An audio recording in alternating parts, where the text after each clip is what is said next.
Greetings, family. Welcome to Pan-Africanism Towards Nationhood, building a global Black business pipeline. And yes, family, you're here with Bomani Tyehimba and Kala Genesis. And tonight's topic is Black Citizenship Clause in Africa and the seriousness of building Black African infrastructure. This is the Afrikstan Analysis. Yes, my brother Kala, how you feeling tonight? I'm on fire, brother, as always, man. Yes. So family, always here to give you the strong energy. Some people may say Pan-Africanism is dead, but I'll say it can't be any more liver than it needs to be right about now, because that's what we need to do, family. Get on the Pan-African energy towards nationhood. We always talk about building towns and communities and building a nation, and sometimes I think people literally just get it confused that these are things that you got to get into the grassroots and build. It's kind of like planting a tree and then and then providing the resources needed to let it grow and flourish and bloom and blossom. And that's what we're doing, family. So yes, one thing I want to show you always, family, is our website, africafortheafricans.org. And whenever I talk about anything as far as Africa tourist investment, whether it's the Black Star Pan-African community, getting some of this 15 and 60 acres of land so you can build your paradise in Africa with a Black Pan-African energy group, and also get into where we can just expand and do group economics, or whether it's the Africa tours that takes you to all the different countries that we have on schedule.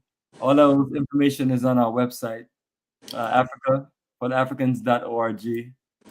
Always gonna let people know, we're more than just people on YouTube talking. We're looking to connect you into an incredible world of this, straight nation building, where we can build a stronger future for our children, where we can connect them into a world. Uh, Everyone else in the world is enterprising and connecting to Africa, so it makes sense for us as stolen Africans, um, enslaved Africans, and this Africans abroad and Africans in the diaspora, all those different things. Makes sense for us to have a strong connection. So that's our connection, family. And we can help you with consultation, help you with connecting to the continent. These are things that we do. As we scroll down, you see more of our website.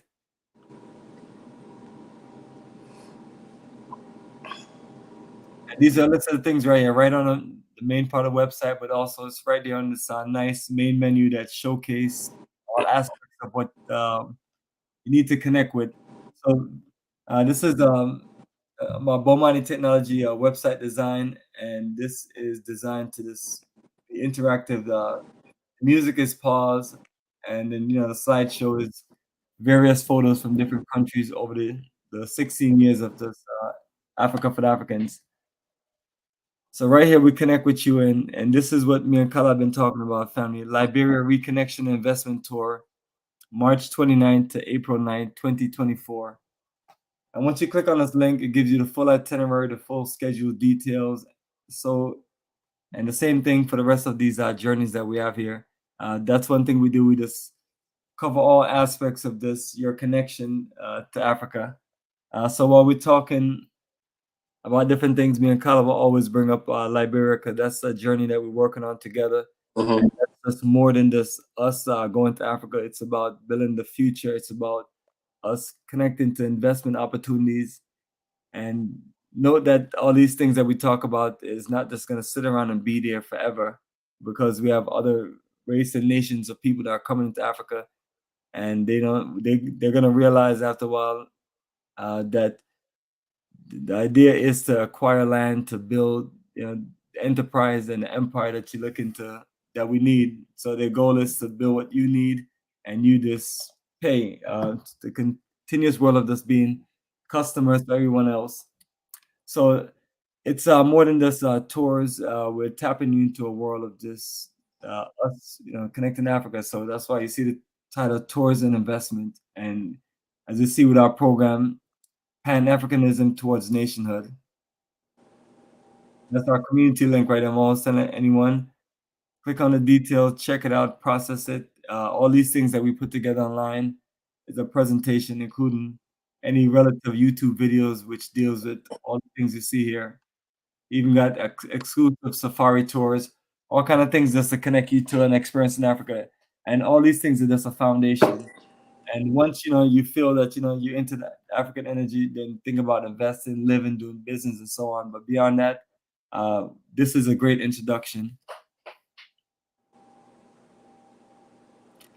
Hi, family. So I don't prolong things.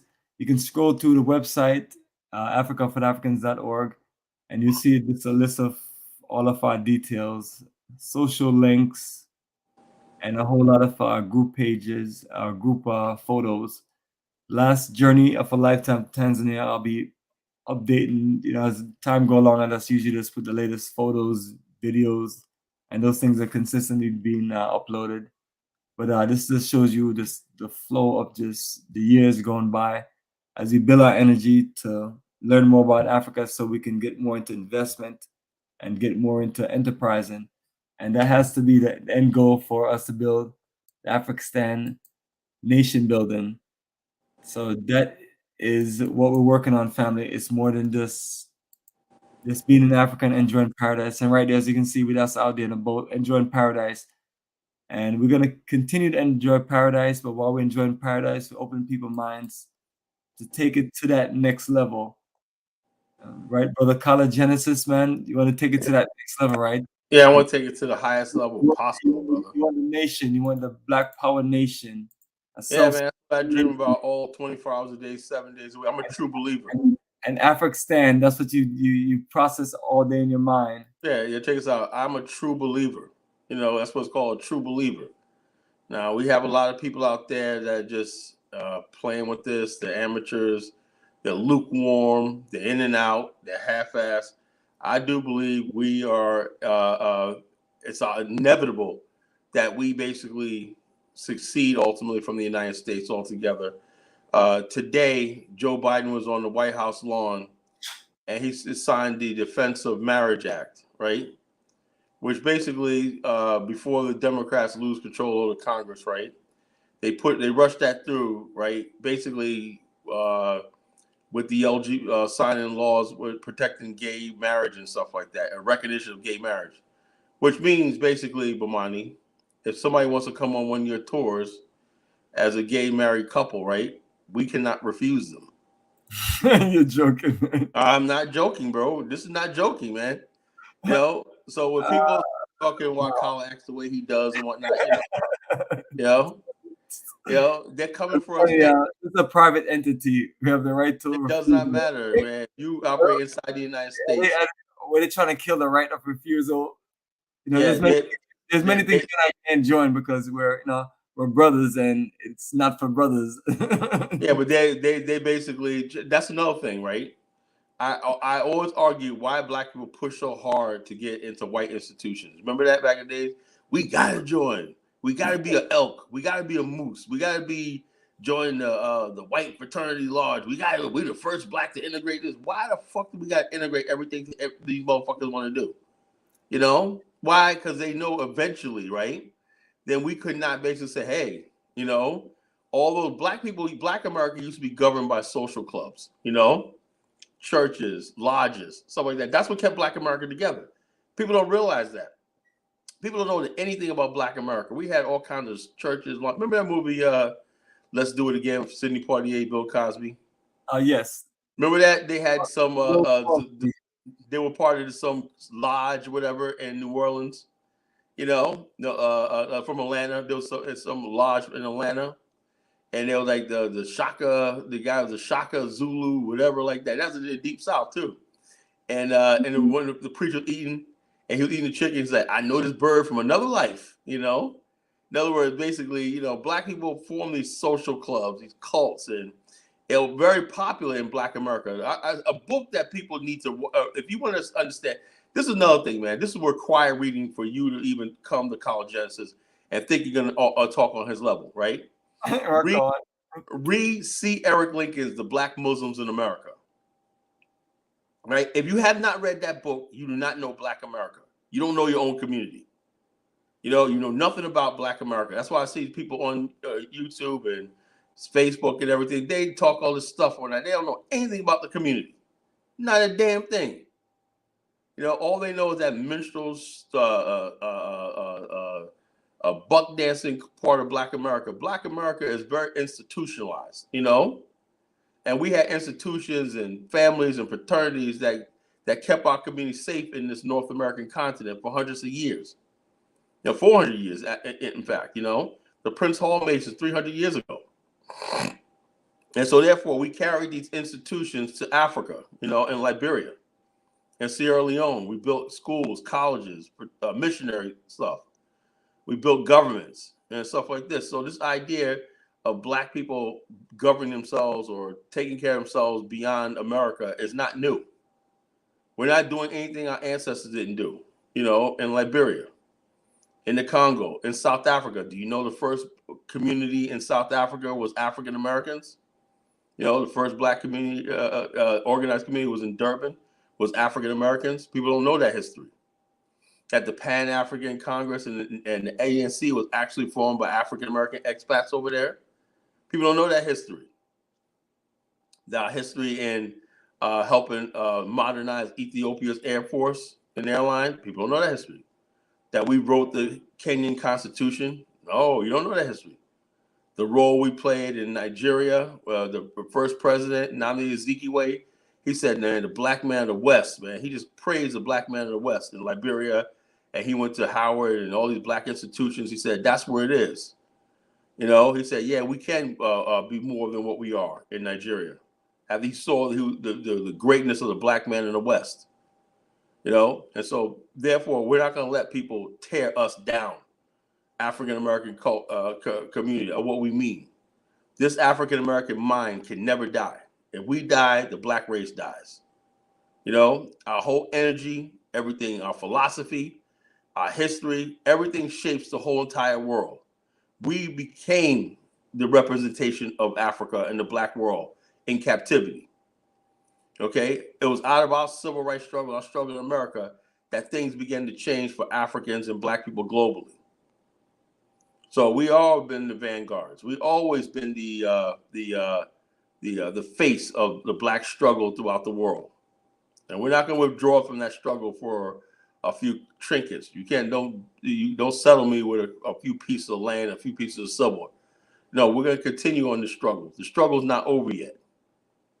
Okay, until we see, like Marcus Garvey said, until Africa is redeemed, we're never going to be safe.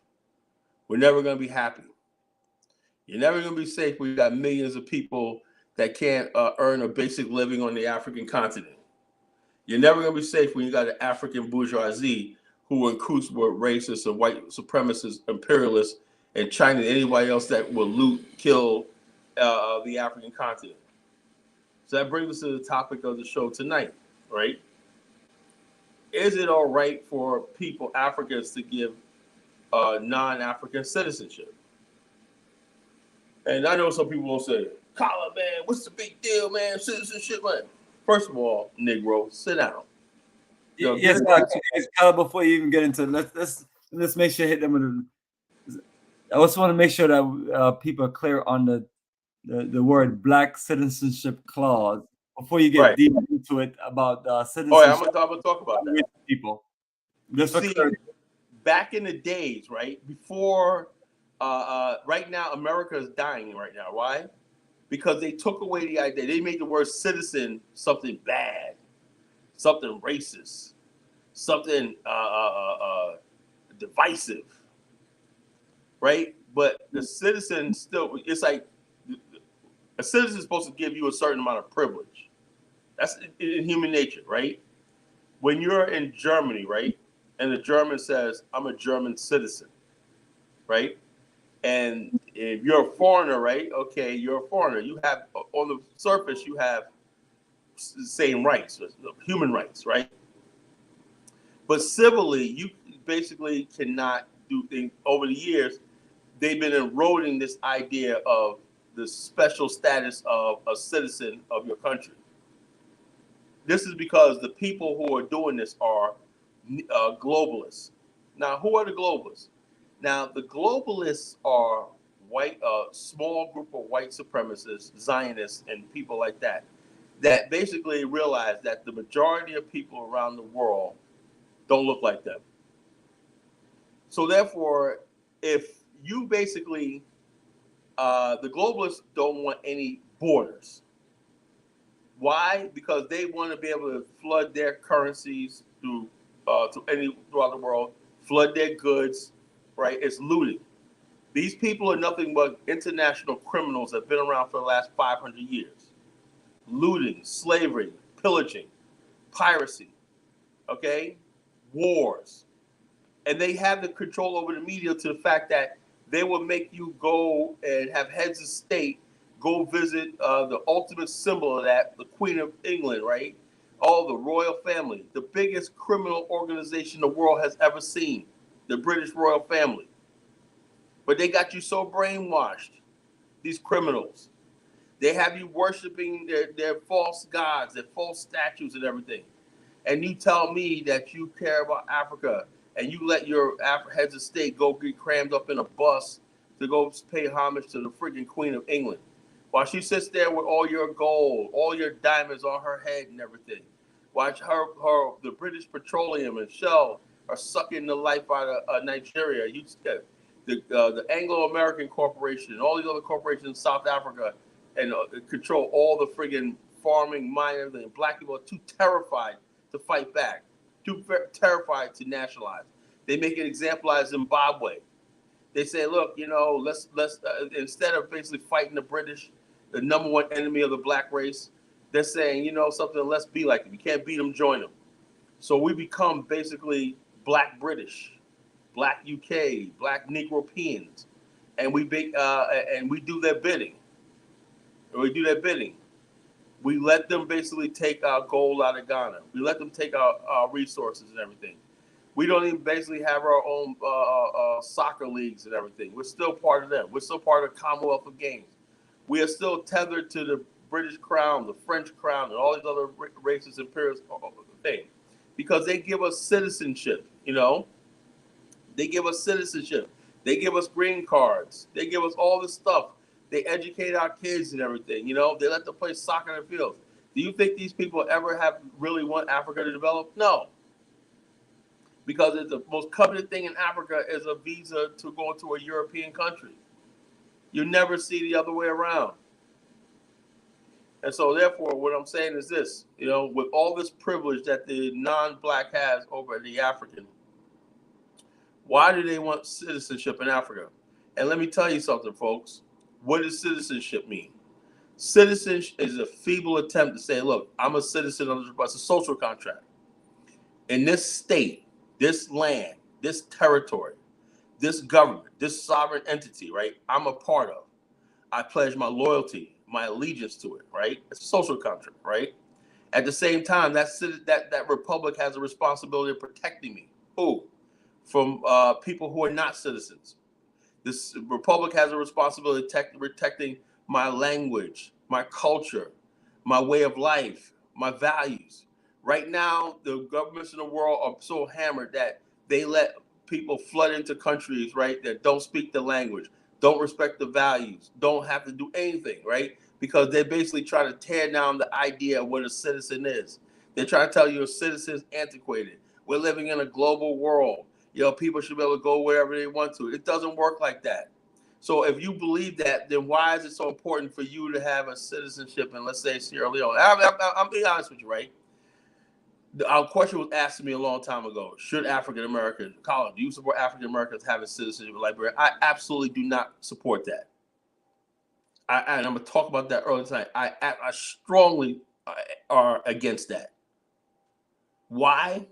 Unless you basically take your U.S. passport, whatever, turn it in, say renounce your citizenship, and you come and say, I want to be a Liberian and live in Liberia, right? And take your chances of going back and forth to the United States on a Liberian passport. Don't talk to me about being a citizen of Liberia. You can come to Liberia, right? As an African American. You can open businesses. You can buy land. You can do whatever you want, except for hold public office, right? And why is that so important? Because it's important to protect. The only thing the poor Liberian has, right, is his citizenship. And I don't want to see that ever diminished. If we come to Liberia, right, we're coming as brothers and sisters. In Liberia, African American, you already have a sense of privilege in the country. You with the U.S. passport and means and everything connection to the United States and the history and everything, you already have an advantage over the average Liberian. Why would you want to basically have such an advantage over people who have to deal with Liberia as their real reality? You know? And that's what will cause the tensions in the country.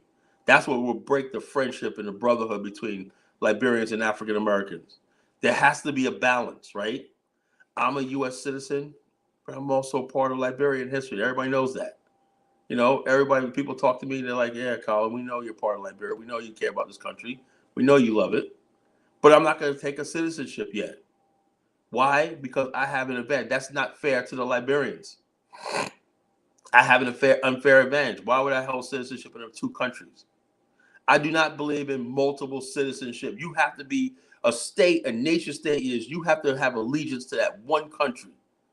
Don't show me your multiple passports. I don't believe it. That's basically making a mockery of this idea of a citizen. A citizen of a republic. How are you going to expect people to be nationalistic, right? When we know that, when you have a flag and a citizenship and everything, and you're saying this is our nation, this is our country, this is what we want to build for, this is what we're going to die for, right? And anybody could just come in and just, oh, I got one too. It diminishes that. Why? You know something? The most powerful citizenship passports in the world. You know how are you able to get passports? Are basically how well the country's developed. You know how hard it is to get into Singapore. You gotta have like $3 million in assets and all stuff like that. And if you have, it costs you like $1 million just to get a Singapore passport. If you want to become a citizen, you gotta have millions of dollars. You have to bring something to the table. They don't want a bunch of deadbeats. Why? Because the probability is you're going to do something. You're attracting the best. But what is Africa attracting with people who basically don't have much to offer to the continent? You know, you're giving him the same rights as your people that's there. What about the people that's there?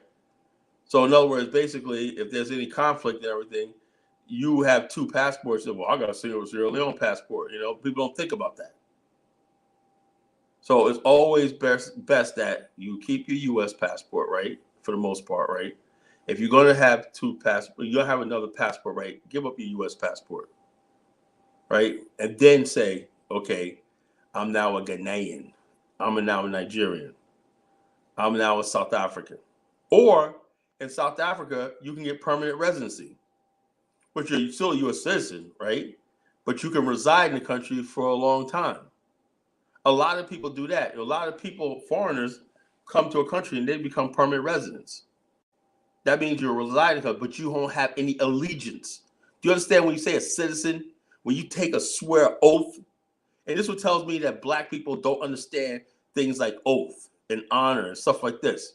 When you say allegiance, right?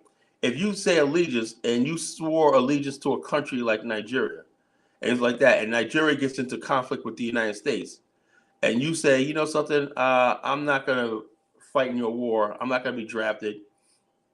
I'm not going to give up my savings. I'm not going to sell my house. I'm not going to let troops sit in my house and everything because I'm an American.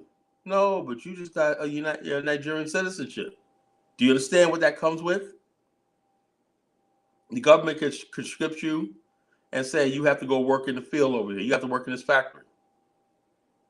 You know, we need all persons like that. You're subject to their laws now because you are a citizen. You can't just basically like this. That's what a lot of during the wars in the 70s, where there was a lot of hijacking of planes with Palestinians hijacking planes and kidnapping Israeli citizens. A lot of Israelis were able to escape by having multiple passports. And the Palestinians were like, no, no, no, you're a Jew. He said, no, no, no, no. They'll ditch their passport. Say, I'm a French citizen. I'm a German citizen. I'm like that, you know. It's a very, very tricky game. So I really don't understand. We got somebody here to debate you. Okay, he says, isn't it wrong for U.S. to be dual citizen? Is it wrong for U.S. to? No, I look. I'm like this. I don't believe in dual citizenship. You can't serve two masters. You know, I don't believe in. I know this is why there's not a lot going on the continent, and people are going there playing games and stuff like that, because you cannot serve two masters.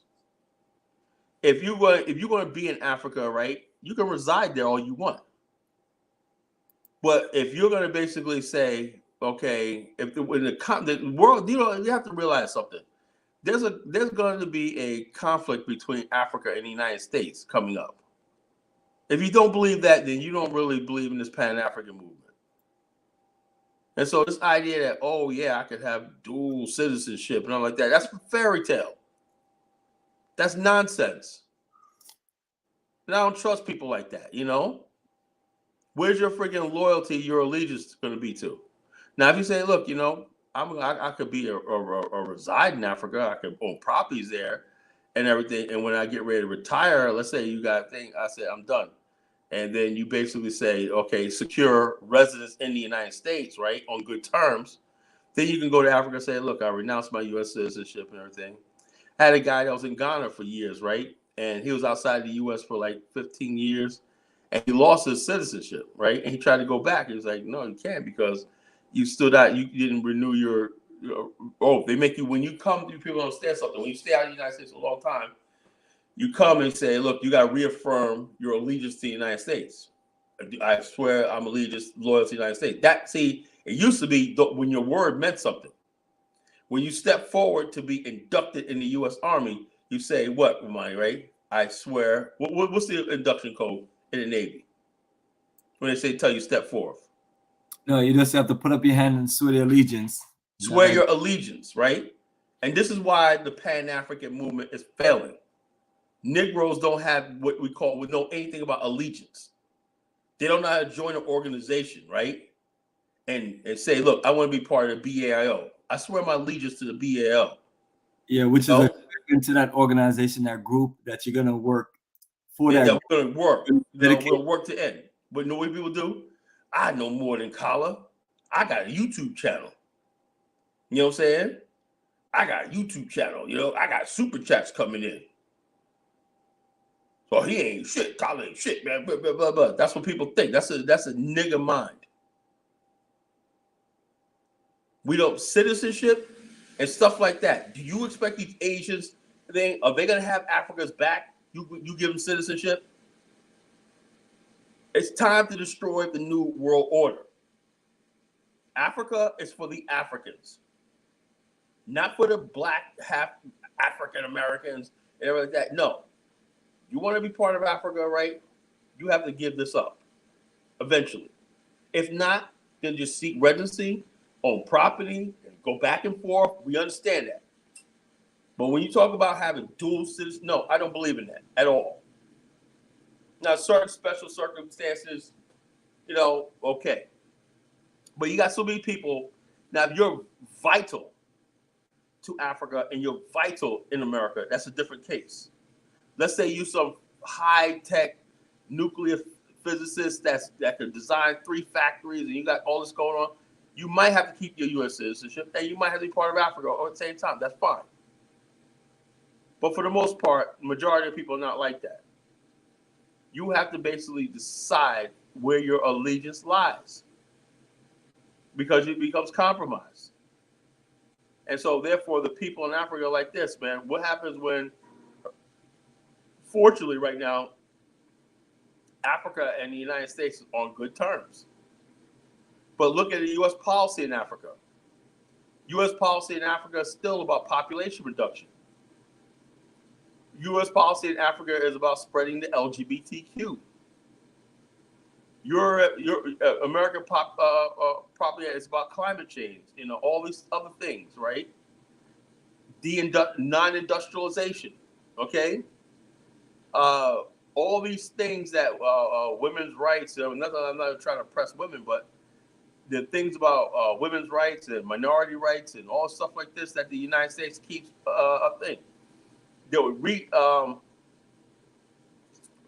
recently, right, in Ghana, there was a U.S. ambassador made a comment about the LGBTQ in Ghana. She said, look, I want to make sure they have their rights. And then she made it clear that after some pushback that she's not trying to spread the propaganda, but we just want these people having rights in the country. Why is it that when you got people starving and you got slums in Ghana and stuff like this, the United States is giving billions of dollars to Ukraine that's being looted, right? Ghana, it was on its hands and knees in Washington, signing all their life away to a $3 billion loan, a blood-sucking loan from the IMF and the World Bank. This is what I'm talking about. They don't give a damn about Africa. They want to impose their will on Africa, impose their will on the black continent. Why? I'm going to want my African brothers to understand something. You need to understand something real quick, right? The reason why the United States is trying to crush you is to crush our spirit over here. They're not going to let you rise. Because if you rise, right, and become strong, that's going to inspire. That's what the one thing they always fear. See, if you took time to understand who the African American is, right? It's like when Jack Johnson was knocking these white boys out in the turn of the last century, right? We got to have a white hope. Anything that gives black people some sort of power and some pride. Why do you think in the 60s when black women had our back, they're wearing their dashikis and their afros, and we had this black power, they were terrified. You've seen all these fine black women lockstep with these black men. They came up with this idea that black women are being oppressed with the feminist movement, and they divided our community. Now you got a movement now where you got a bunch of incels running the Pan-African and the black power spaces and whatnot. Dudes that have no women or nothing, and the black women are out there chasing white boys, chasing each other, and all this kind of hell and high water running away. This was done strategically. They do not want. We are in a friggin' war, a race war. It's a psychological as much as it is physical, and that's how they deal with us. They're not gonna let us have music that uplifts ourselves or that. What you're gonna see in our music is hate this other nigga. This nigga's after me. Kill this nigga and everything. That's how they control you. The most thing they fear is a unified black community and a unified black race. That's more frightening than any nuclear weapon in the world. They are not going to let Africa rise, as simple as that, without a fight.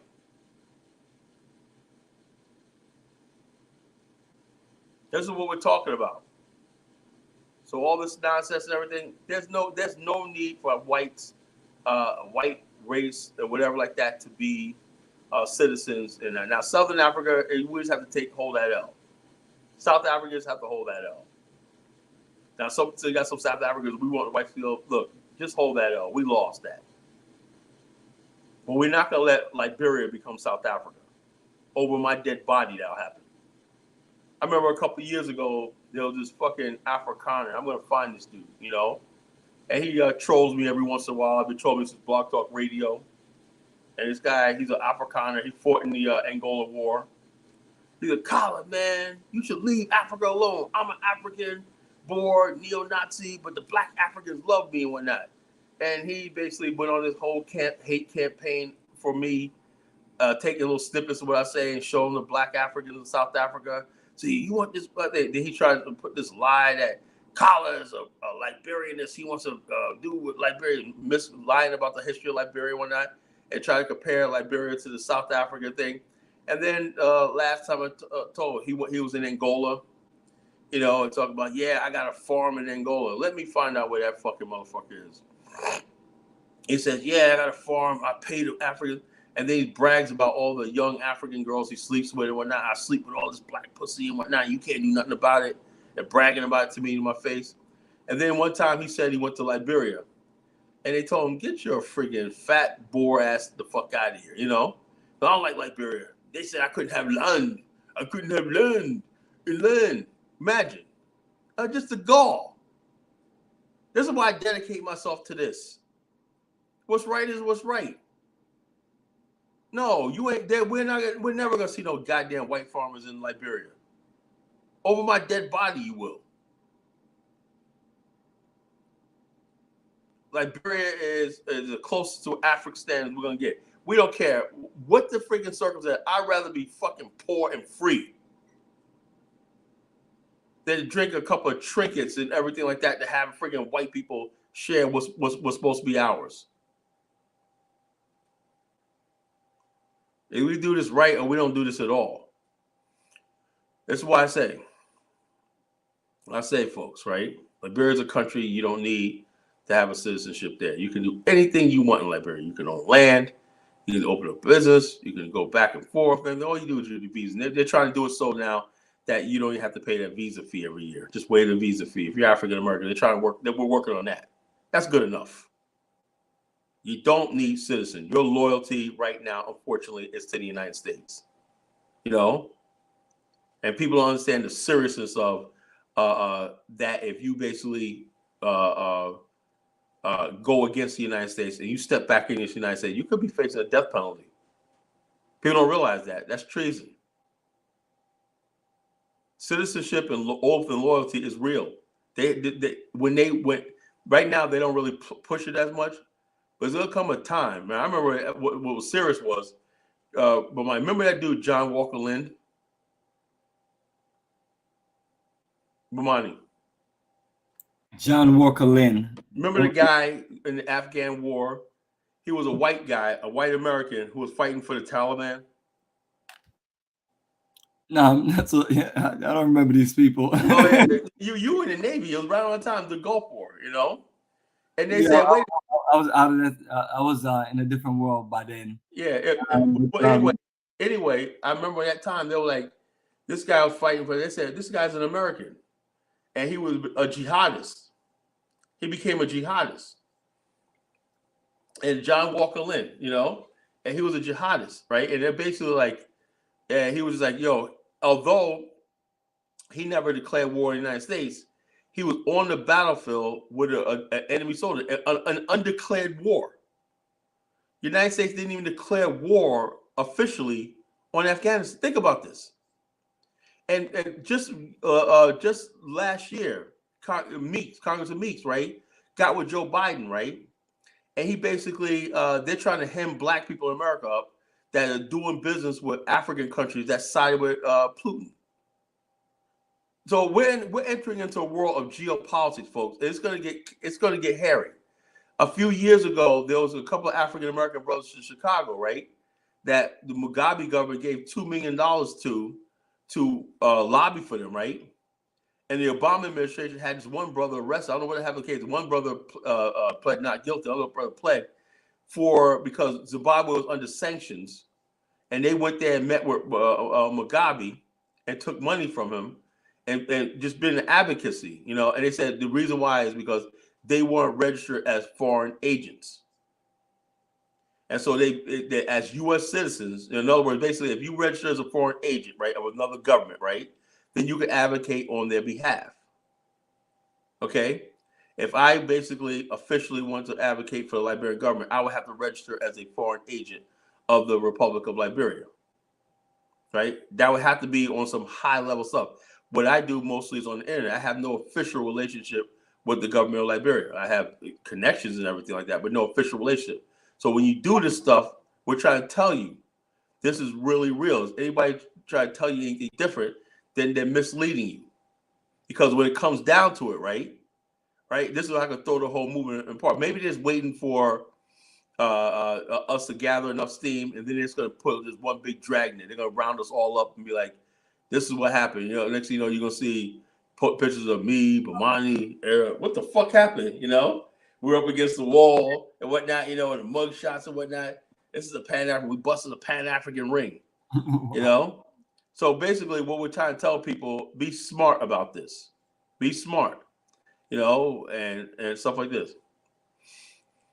Ross, my brother Ross, my BAL ambassador, chapter head in Liberia, he says, since 1847 allows citizens of all people of African, including African Americans, naturalization until after visa frees are applicable.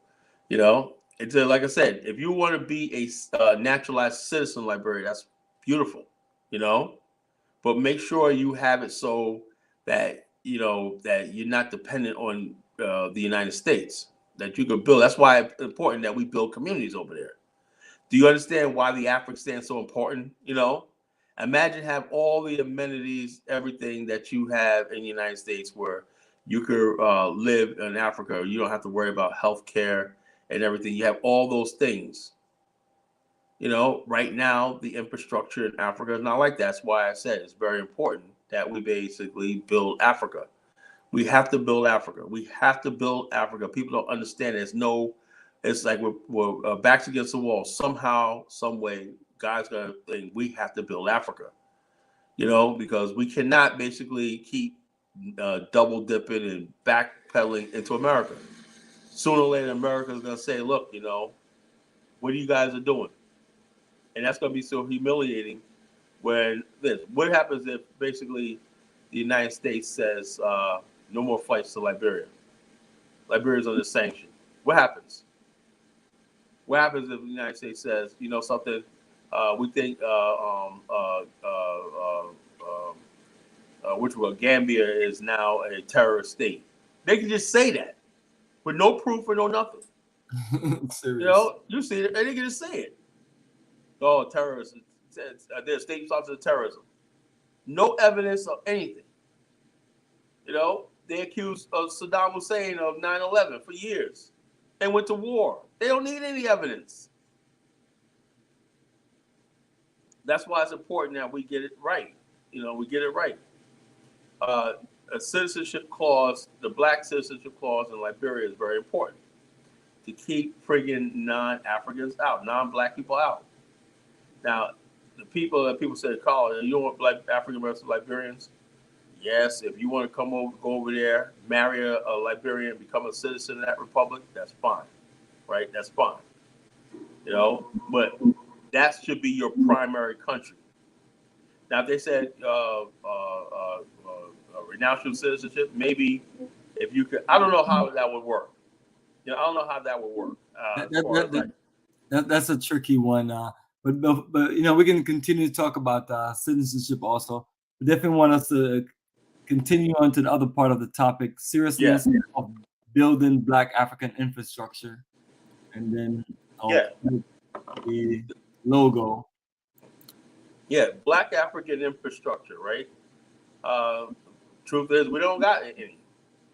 Bomani and I talked about. Hey, Bomani, can you put up a map of Liberia and Ghana, the Ghana map? Can you pull up Google Earth? Sure. Let me pull something up. Go ahead. We're gonna give you visuals.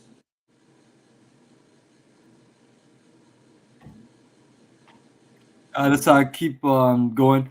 Let's keep on going and explain about that. Okay, so what I'm saying is this: people gonna want to know. Matter of fact, I'm gonna see if I can find. No, we have to redefine everything. So we're talking about building Black African infrastructure. James, I want to find something for you. You know, something I've been working on, studying for 30 years: the Trans-Africa Railways and the Trans-Africa Highway System. You know, and I thought by now this is what we would be enjoying. 30 years ago, I said, "Wow, we're gonna have a freaking African superhighway, man, a black continent and everything." Boy, if I would have known 30 years ago what Negroism means, you know. Let me see. We're trying to find something for you. Okay, let's see. Trans-Africa. Trans-Africa Highway. All right.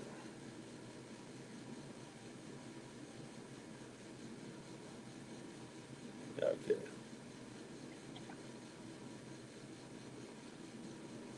Okay. All right. They have a coastal one. I'm gonna try to find the one that's not the coastal. All right. There's one. There's several different prototypes. There's a coastal and an inner.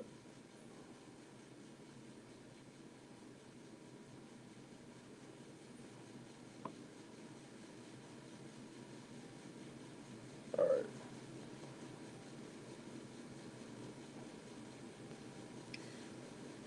That's a real shame.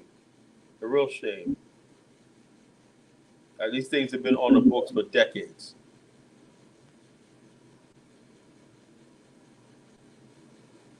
Dark card. Let's see. There's one I'm looking for. That's really nice.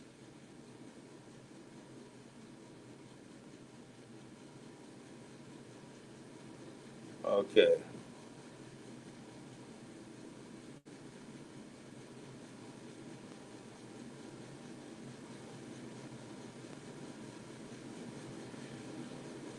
While I'm looking for that, the whole thing is this, though. Okay. Can you zoom in on Liberia with NIMBA? NIMBA is like that, the middle finger sticking out of Liberia, saying F you to France.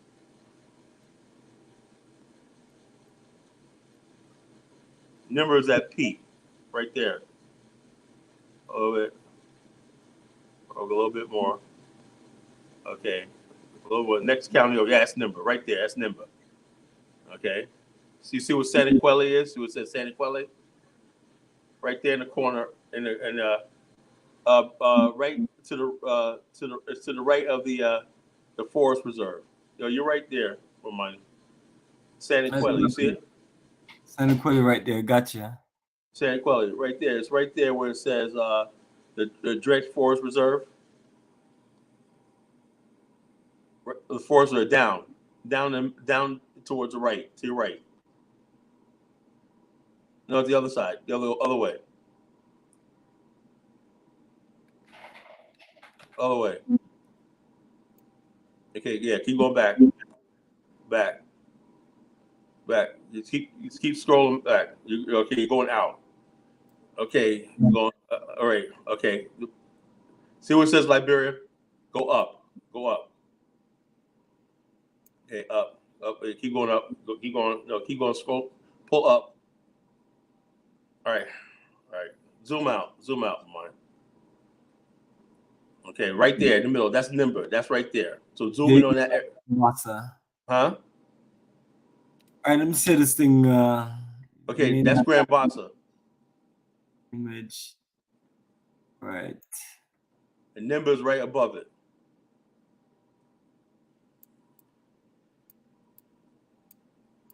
You expecting to see some images or something? I'm sure it's more. It's all land, right? Okay, scroll to the other side. You're going up. See what it says NIMBA?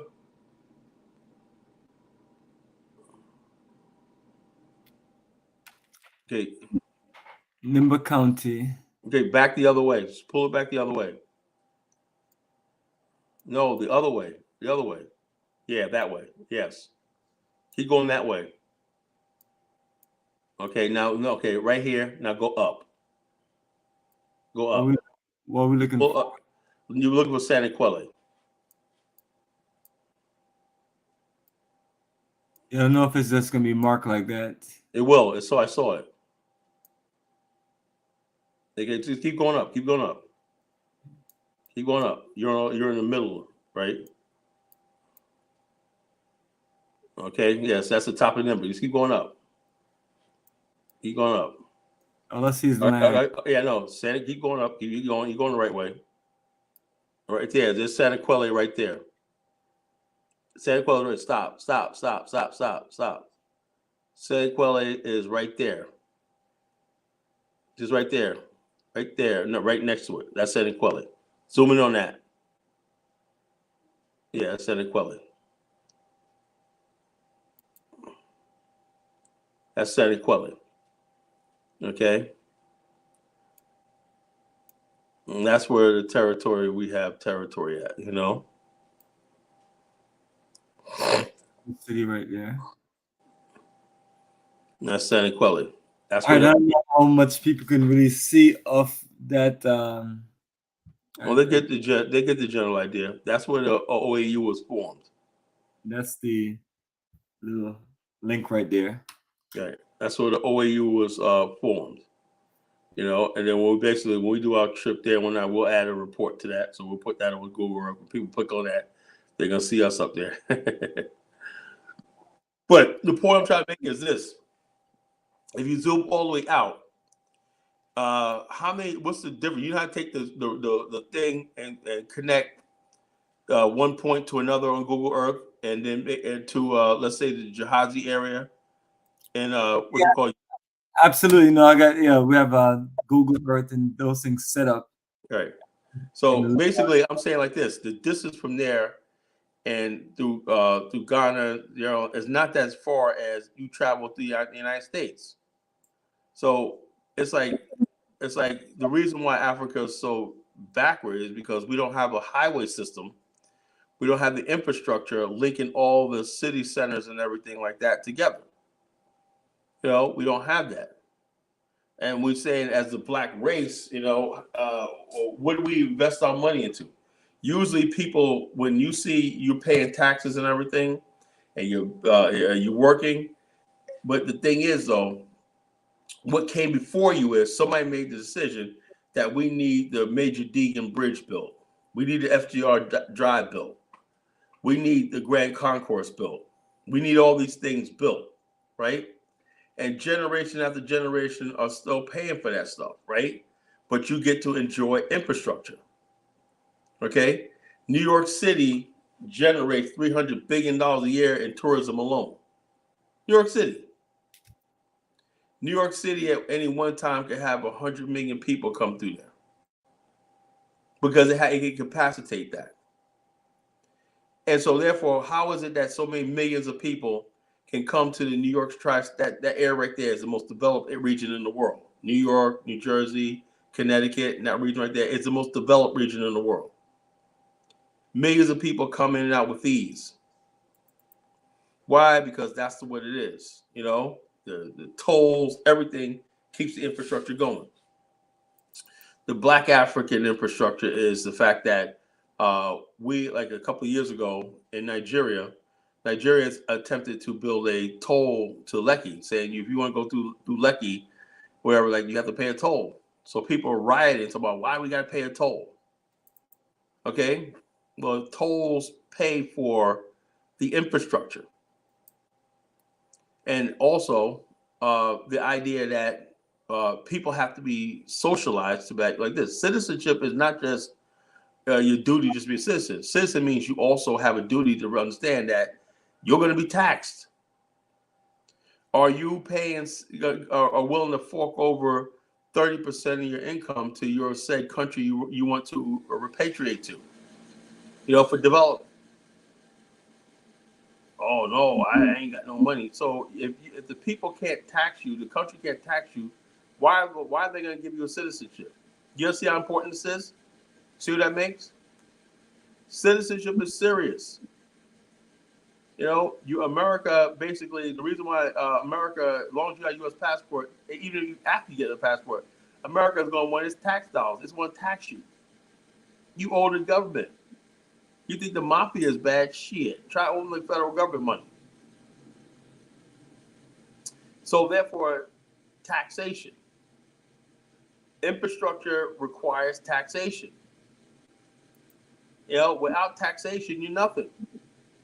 There's only two rules of absolute life: death and taxation. You heard that your whole life. So why is it that when people think that we're going to nation build and stuff like that without taxation? When we build the Afrikstan territories, yeah, you're going to be paying taxes. You're going to be paying taxes on clothes, food, your property tax. That's the way it is for thousands of years. People pay taxes. Taxes go into the public treasure for the public good. And the government that you appoint or elect decides how those funds are divvied up. That's the price you have to pay to be free, to have liberty. Nothing is free in this world. I'm seeing too many people in this movement want handout. I want some free land, No, don't pay no taxes on it or nothing like that. I want free this. I want free this. I want reparations and everything. And these are the people that's destroying this movement. We need people to say, look, I can't wait till we build the Afrikstan. I understand I'm going to be paying taxes on food, clothes, You know, I'm gonna pay tolls, I'm gonna pay taxes on utilities and stuff like that. But I know that the taxes are for the development of my land that I so love. It's my duty. I understand that that I might be drafted, right, to or give a 1 weekend every 2 months into the military. These are things to talk about. You think the Chinese or anybody else getting citizenship in these countries is going to do that? No. I may be required to do volunteer work. I may be required to do cleanup work. See, this is not the sexy part of nation building people like want to talk about. But this is the reality. If people are not talking to you like this, they're playing games with you. And that's why all these movements keep failing and flopping. Because they keep telling people all the pretty stuff that they want to hear that sounds good on YouTube. You know, and I come here and, oh, Kala, man, you're a spoiled sport. You know, you paint this dream fantasy. No, this is reality. When you talk about Africa, when you're starting from scratch, you're talking about reality. What can go wrong will go wrong. And I believe Brother Bomani and I have the best pragmatic plan to make this a reality. Because we look at all the problems that could happen. Him and I talk about this all the time. Well, people want to jump out there. Oh, I know what I'm doing. You know, I'm going to build my own community, you know. Man, forget what Kala's saying. I'm going to form my own BAIO. Who does Kala think he is, man? I know enough about Liberia my damn self. You know, I've been reading books. Now I'm ready to take on with Kala. Got all these little Kala Genesis running around and whatnot nowadays. You know, right? It's so cute, right? Yeah, just like a bunch of little M&Ms. Yeah. The mini M&Ms and whatnot. You know, mini Kalas that running around. Or mini, you know? Eminem, the rapper. Yeah. Everybody running around. Everybody wants to be Kala. You know, everybody wants to be Bomani. Everybody wants to be us. And when I'm gonna do this, what I'm showing you. I said to one brother in Ghana, right? He said, I gotta go back there. I get it. Look, let me say something, folks. If you come from America and say you look at land, there's always gonna be some chief or somebody gonna tell you can develop that land. You go, oh, I got land in Africa. You know, look, that's no big deal, bro. That's no flex. Anybody can get land in damn Africa, you know? Anybody will tell you there's so much land there's more land that in 1,000 years will never be gone. You know, if you're black. If they have a program to develop it, manage it. You gotta have a program, and you have to really have to know how to develop it, you know, and from point A to point Z. You know, and build it. You know, and build it. And not sometimes it's better just to get with people that's already building stuff. And it's not just building houses. You have to build infrastructure. You know, that takes a lot of doing. Because people don't understand something, right? You know, you drive around your town, right? And you say to yourself, when you look at, I always look at industrial parks, right? Yes, Kala, let's break these things down. Industrial parks. You understand that these things don't just come free, cheap, or easy. It's just breaking down with the taxes.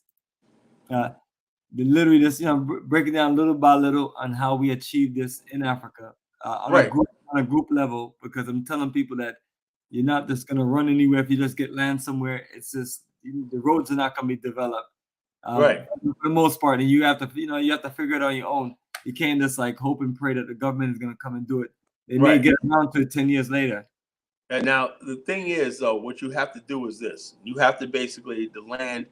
You have to have what we call some sort of what we call one citizen sovereign rights to the land, right? Once you own the land and everything, right, and you possess the land, right, and you incorporate the land, and the land is defined by territory and stuff like that, right?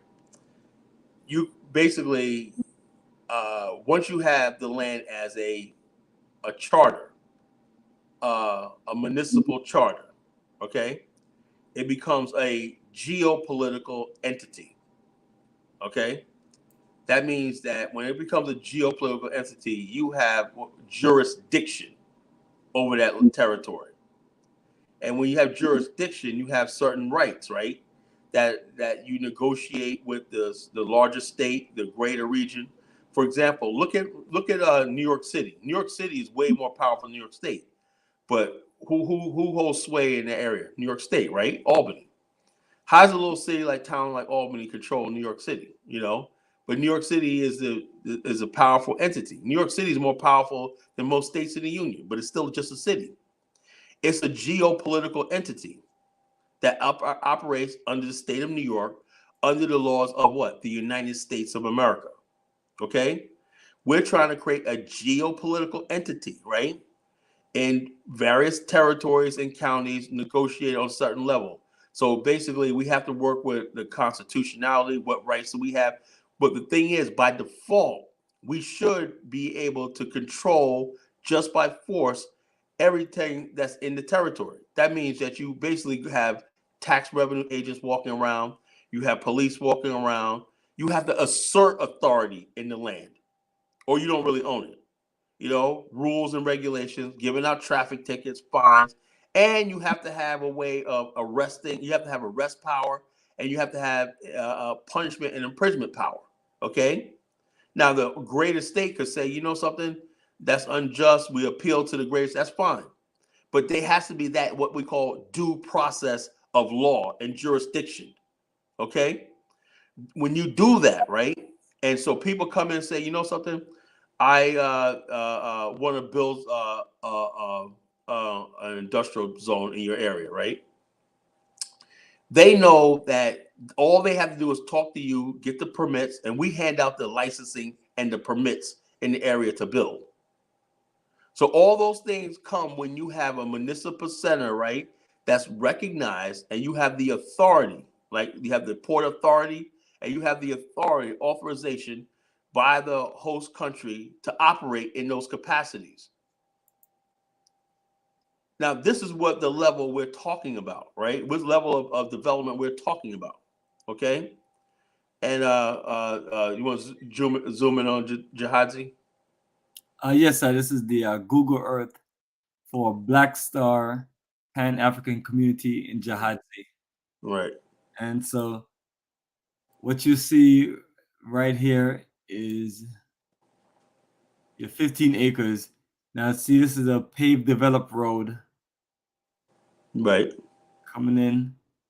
And then you just have to create this one right here that takes you into the, excuse me, this one back here that takes you into the community. So that's why you need bulldozers and heavy machines and things like that. You need a whole scope of things. And as different groups connect and work together, as I'm working with different groups, I'm telling them, we can get all of this done. One thing we have solid and organized is the land, and a game plan, and as you can see, a layout and just certain things that's in place already. Now, you need your people who can bring the infrastructure, and that's what we're talking about on this level. Right here with the yellow pin, this is where our actual office is, and it's the office right there once you come in, and that's when anyone come on tour, we take them to the 15 acres. From there, it's a short distance, but then the future of just enterprising. Look at all that open, all that's open land right there, right?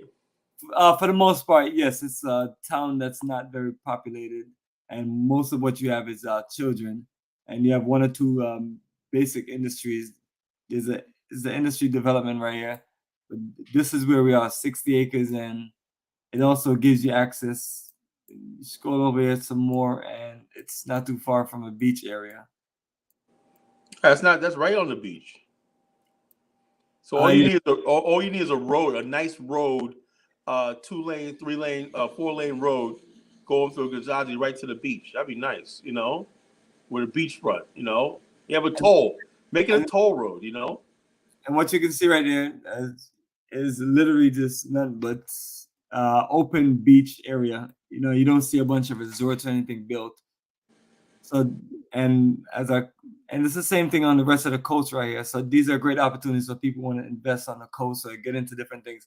And I'm not saying to people that it's as simple and easy like that, but it's we're building a connection to where these things become more open, because sometimes people just don't know about an area. And I'm telling people, once you go in these kind of areas, it's clean. It's just, because you're further away from the city, you're further away from the pollution and everything. You're more back to nature, and you can kind of make it eco-friendly as best as possible. But that is it, brother. That is the town right there, Jahadzi, and the three pins right there represent, the two pieces of land, the business office, and the beach right there. Just to give you a better, clear view. Yeah, unfortunately, right? Like when we talk about Africa and stuff like that, it's like we can't, there's so many people in Africa, who are trying to sell land and everything, and this is why there's no coordinated work. It should be like Bomani and like maybe two other people should have there should be a diaspora authority.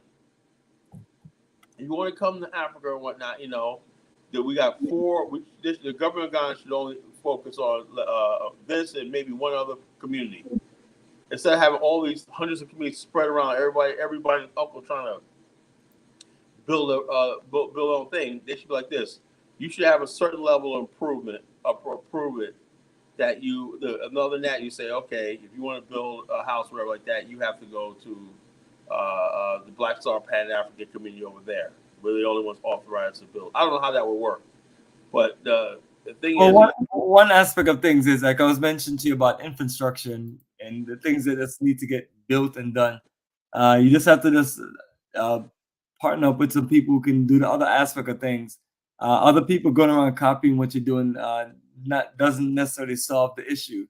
But right. people who can do those things. Example, a group that can literally just build apartments, and that's part of their investment, even though the community will get part of that investment. Right. That open up things to where someone can just get a rental now, and just do renting Right. versus the total billing just their home, or just a straight up finance company that works with people from the diaspora. So those are things that you spend your time just building relationships, connecting with many people, just like you and I are working on Liberia. Right. And you just encourage us to like just do business amongst each other and come up with the missing solutions or the missing part of an equation. Like in our case, heavy machines, where that's 60 acres, and really we would like to have our own machines just to keep it maintained on a level where you first just cut the whole land down and then you start laying it out. That's just more proficient, just having your machines, and then you literally can just start building at a faster pace. And so that's another great investment. But having to work on heavy machines from America to there in Ghana, that's another thing. And having to just get access to it, you just got to kind of survey those options. But I'm telling people, if we had groups of us that were together and we just had all these things together, we can just really get in on the real estate development part. Some of us may be able to successfully get land, but not a lot of us been able to get that far. But the next part of it is that final phase of this being able to develop our own Black African infrastructure, as what my brother Kala Genesis is going to break down to a T. But definitely want to at least show everybody that Google Earth. Those are things that I'll send like on WhatsApp or just email to anyone who need it. I'm always telling people that every aspect of this information that we have, they need, and what they see is that can become a town where you can have a strong African diaspora energy to create a balance of just us being in a country where we're all over the place, but don't have any representation or any core energy. Right.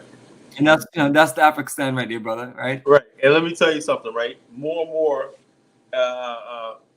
There's this one guy on the thing called his group page called Family. He's in Ghana. I like these brothers. His guy and his wife, man. I like this couple. At first, man, you know how I am, right? I like these brothers. Who's this? No, I would say their name, but I don't want to mess up their name. But but it's good brother, right? Okay. But anyway, I ain't gonna mention his name. But anyway, he has him and his wife in the Gambia and everything, right? And at first I'm like, who's this guy, man? Then I listened to him, man. Bro's really, really deep, man. He's basically a real African American brother and sister. Nice couple. And basically, he did a video talking about, do you get homesick, right? And he said, look, You know, sometimes he goes, like, you want to laugh, you want to be around people to explain stuff.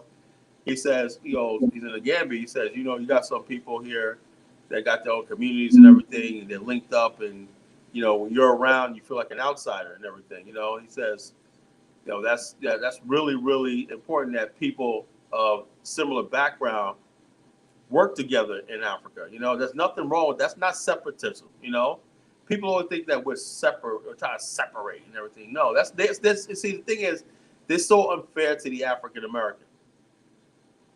You know, we can love Africa, we love Africa, we love our African people and everything, but we cannot lose who we are.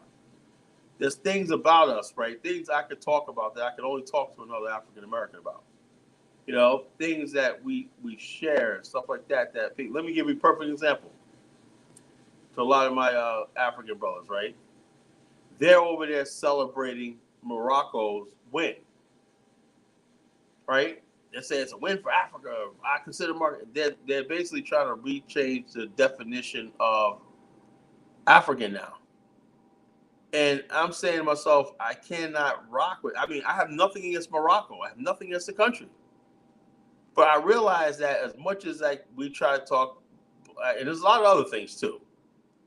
I said, as much as we try to talk unity and everything like that, we are very, very different. And bottom line, we can never forget that much as we're building in Africa and everything, our mind is different. The way we see the world, the way we see life is different. And so we have to basically be cognizant of that.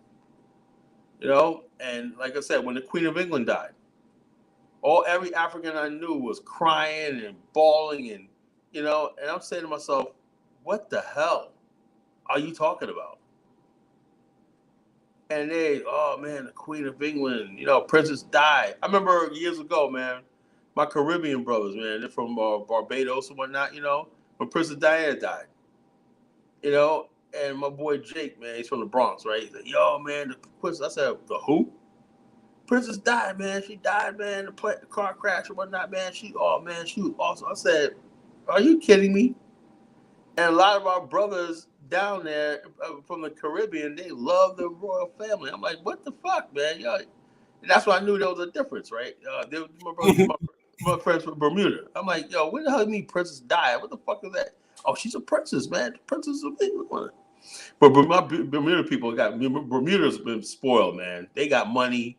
You know what I'm saying? All people from Bermuda, they got fucking money. Bermuda is a fucking island where everybody just have it good. And the British probably had the most success in the Atlantic. Bermuda is not part of the Caribbean, but it's part of the Atlantic. The way they're doing good. They have things figured out. I can't fault them for that. That standard of living and the wealth and of the average person from Bermuda is higher than any place else in the black world, for the most part. You know, and they have a good relationship with the crown. You know, and so we don't have any relationship African Americans with the UK or anything like that. You know, so we have to be mindful of that. You know, mindful of that. I don't really rock with the British and the French and all these other countries. When I don't think nothing of the French. You know, I'm African American, man. We feel these people are inferior to us. You know. We don't look up to them. We look down on these people, Europeans. You know, we look down on these people. You know, I come from New York, the greatest state, the greatest, the most advanced civilization the world's ever seen. You know, the Empire State. You know, what the fuck is France to me? What the fuck is England to me? People don't realize we still got that. We still African Americans still got that mindset. You know, what the hell is France to us? That's from New York. You know, it's from the New York region. You know, France is a fucking shithole. Are you kidding me? We always looked down on these countries growing up.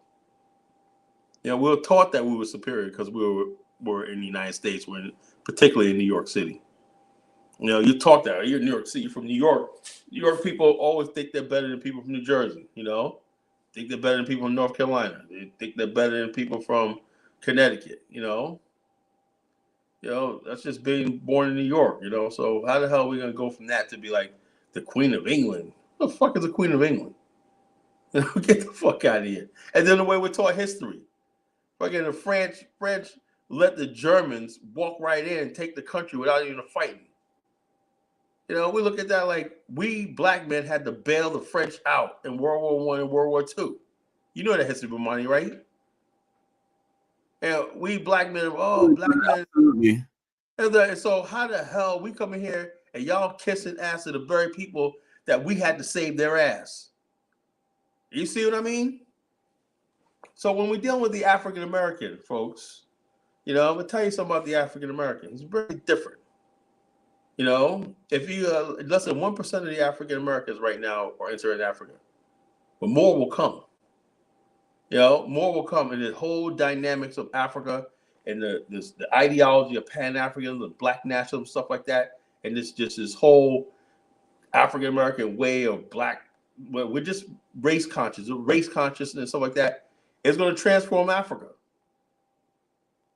That's what they're afraid of. The world's terrified of this. They're terrified of this. What does it mean? They're docile Africans and whatnot are going to start thinking like us.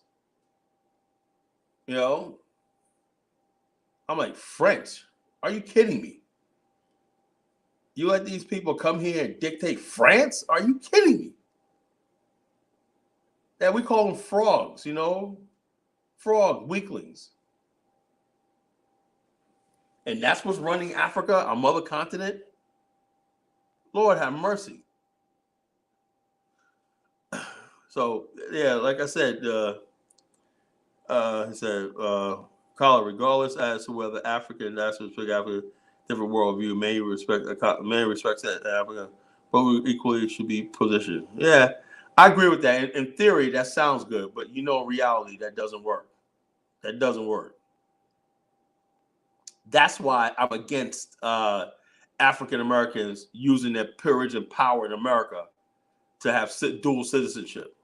You will have a situation where African Americans are dominating over Africans. That will happen. There's no equal and whatnot. It's not a same thing. Nobody's gonna be like, okay, I have all the resources, I have all the knowledge, I have everything. We're equal now. That doesn't work like that. And then what happens? The reaction to that is the Africans will double down on tribalism and use their numbers as fiat to overturn it, and that's where the tensions will come in.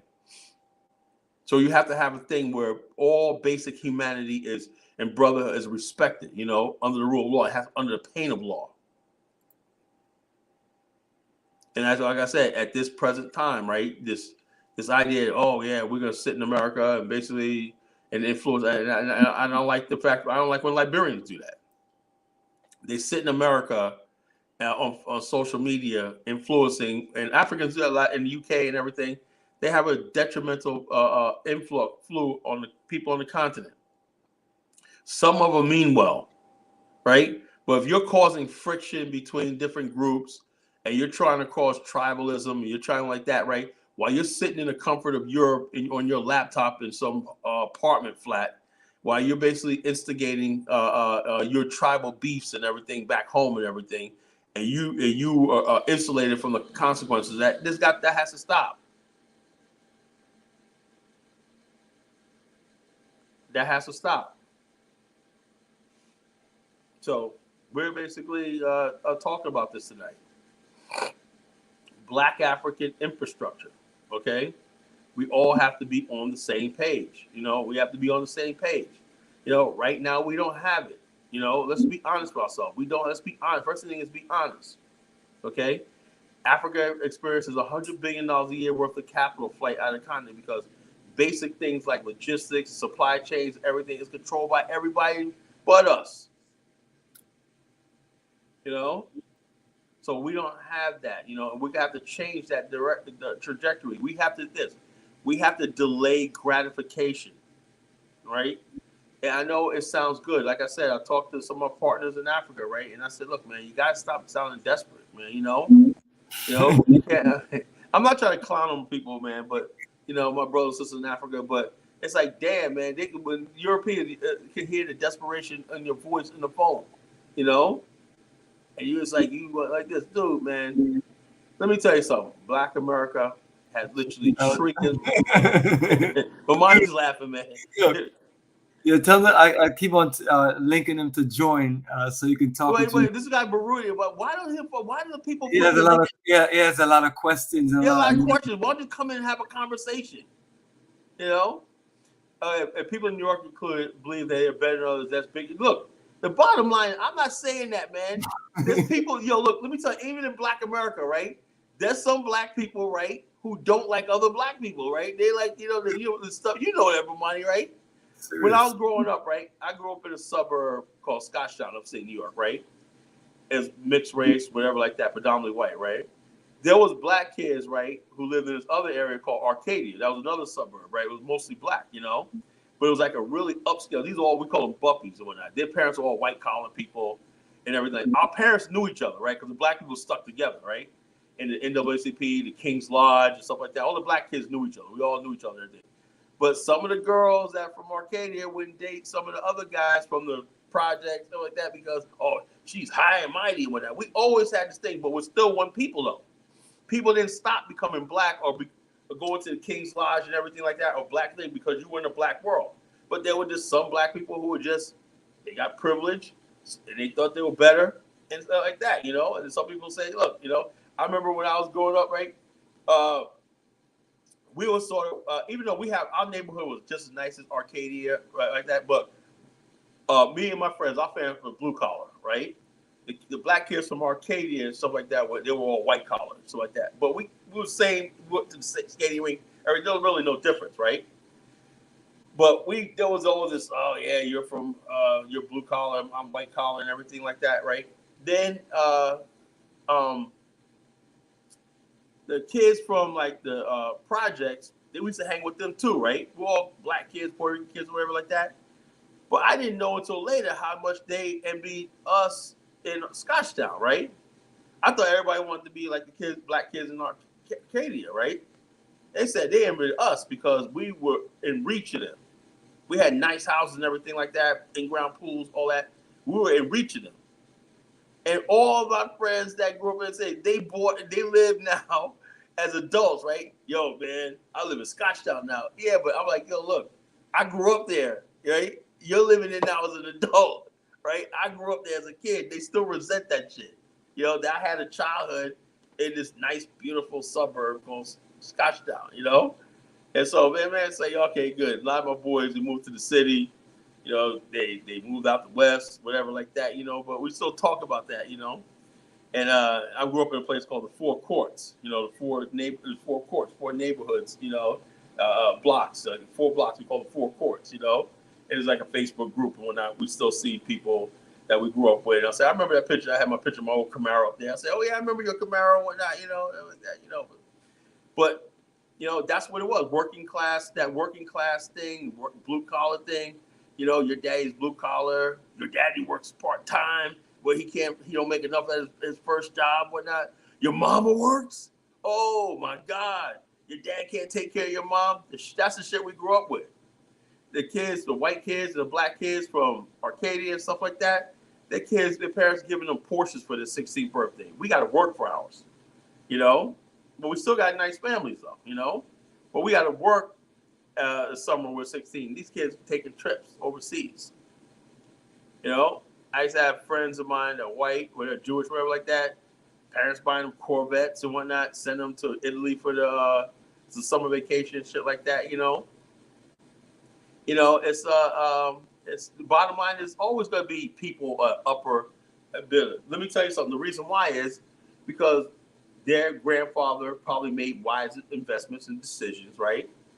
While your grandfather didn't. Your grandfather was a fool and didn't invest. And so they were able to leave their kids with something, a leg up.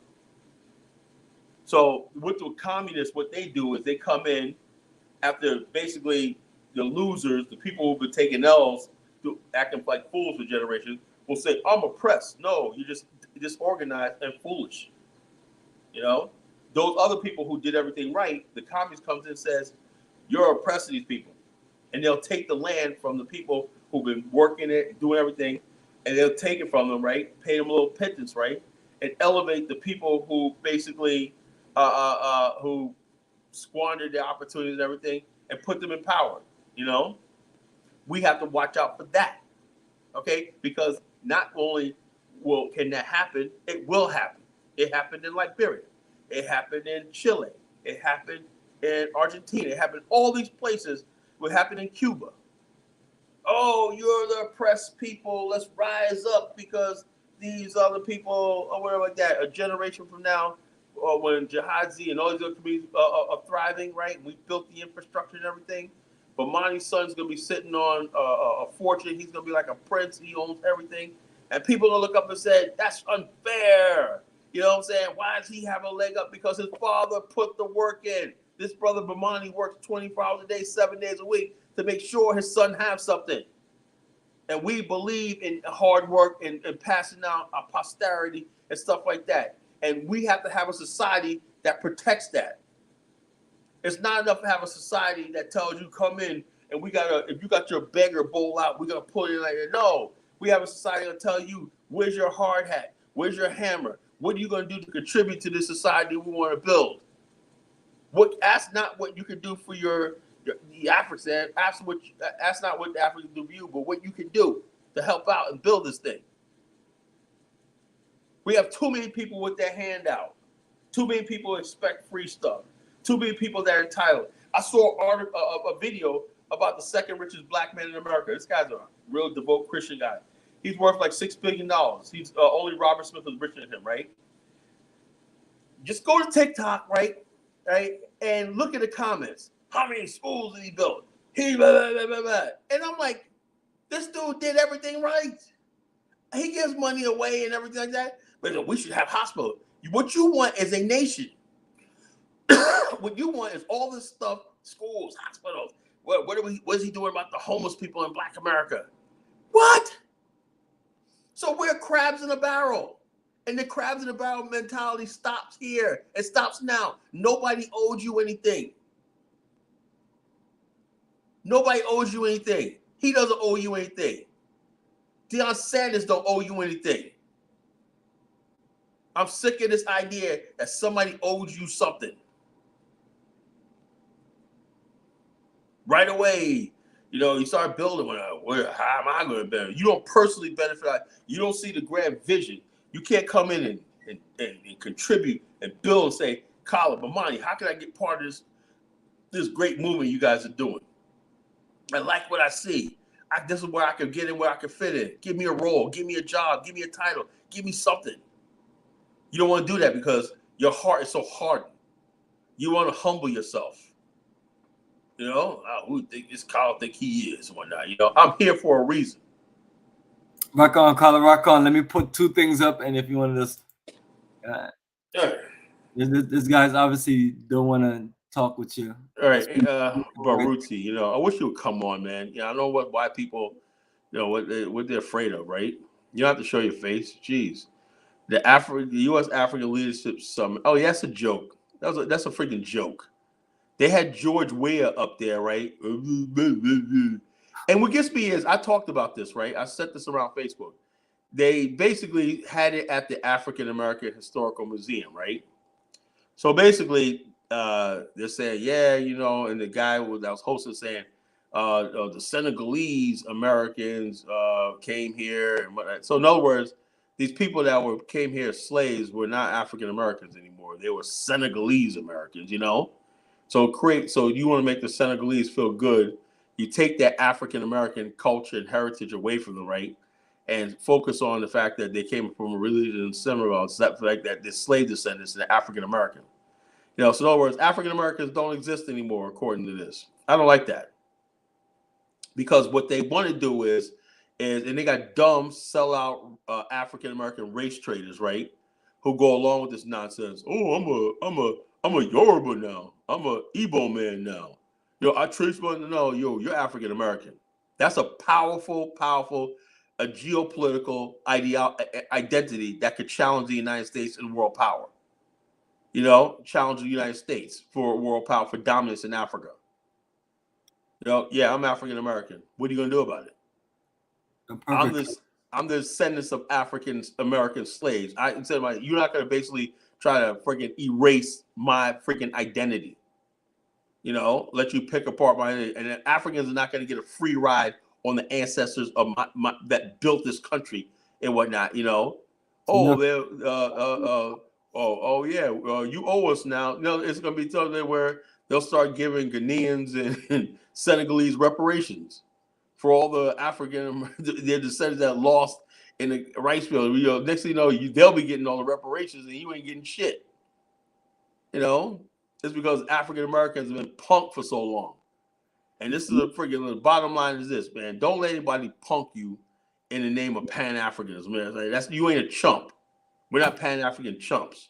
So you're not feeling that conference? No, I'm not feeling that shit. It's another useless conference where people come to get a free meal. That's all that shit is, you know? I wish this guy would get on so he can tell you something else about this conference, but this is his answer, his last post.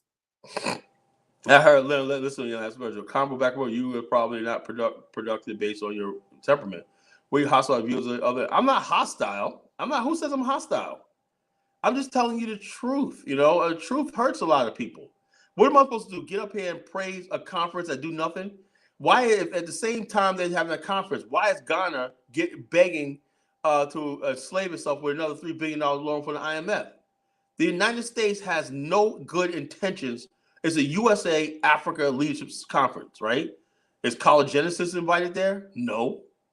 You know, is Bomani, who's been bringing hundreds of people to the continent, there? No. Is Dinah Samir there or anybody else? Is Morty Maya there? They probably have Morty Maya there, right? So who are you talking about? America picks who they want to talk to. You know, and it's always the leaders of these countries and whatnot, and it's all about show and ego. And Baruti, you should know better that I don't give a damn about these people. They're freaking useless. You know, I've been looking at these conferences now for 30 years. Excuse me if I'm not impressed by all this nonsense everybody talking about African economy. They produce absolutely nothing. Nothing comes out of them. Since I know nothing's going to come out of them, nothing productive or anything will come out of them, I'm not going to co-sign them. Simple as that. I don't care if you don't like it or not. You're like, oh man, Kala, you're like, that was what? Yeah, man, there's a bunch of clown ass niggas doing absolutely nothing. Kala, you should support. Yeah. Okay, Mr. Clown ass nigga, let's support you with your clown. Get the hell out of here. I'm not gonna support that. I don't see nothing going on as far as like building real infrastructure. Does anybody talk about building a highway and a rail line connecting Freetown with Monrovia? Would create thousands of jobs and uplift millions of people by creating a trade commerce zone right there? No. Is anybody talking about the Trans-Africa highway system implementing? Is the United States offering to help the Trans-Africa coastal highway system and everything? No. Are those being talked about? No. So if they're not going to be talking about the things I think are important, land, infrastructure, nationhood, then don't talk to me about anything. People like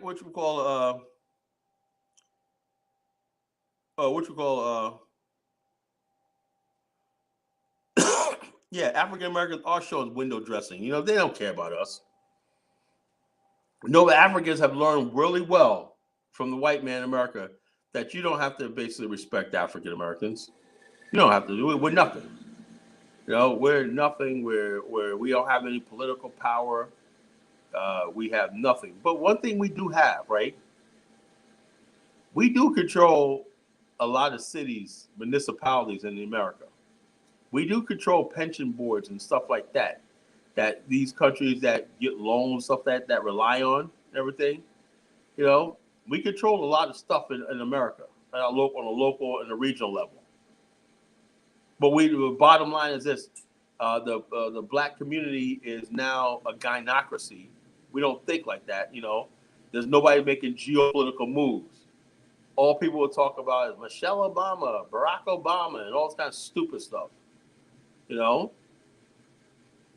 So the bottom line is this: the black mind in America, African American mind, if that mind ever becomes real Pan-Africanist and real black nationalist, there'd be a freaking a revolution that the world's never seen before. But what do we talk about? What is the average African American talking about? Just go around social media. Look at the topics people are talking about. Nonsense, foolishness.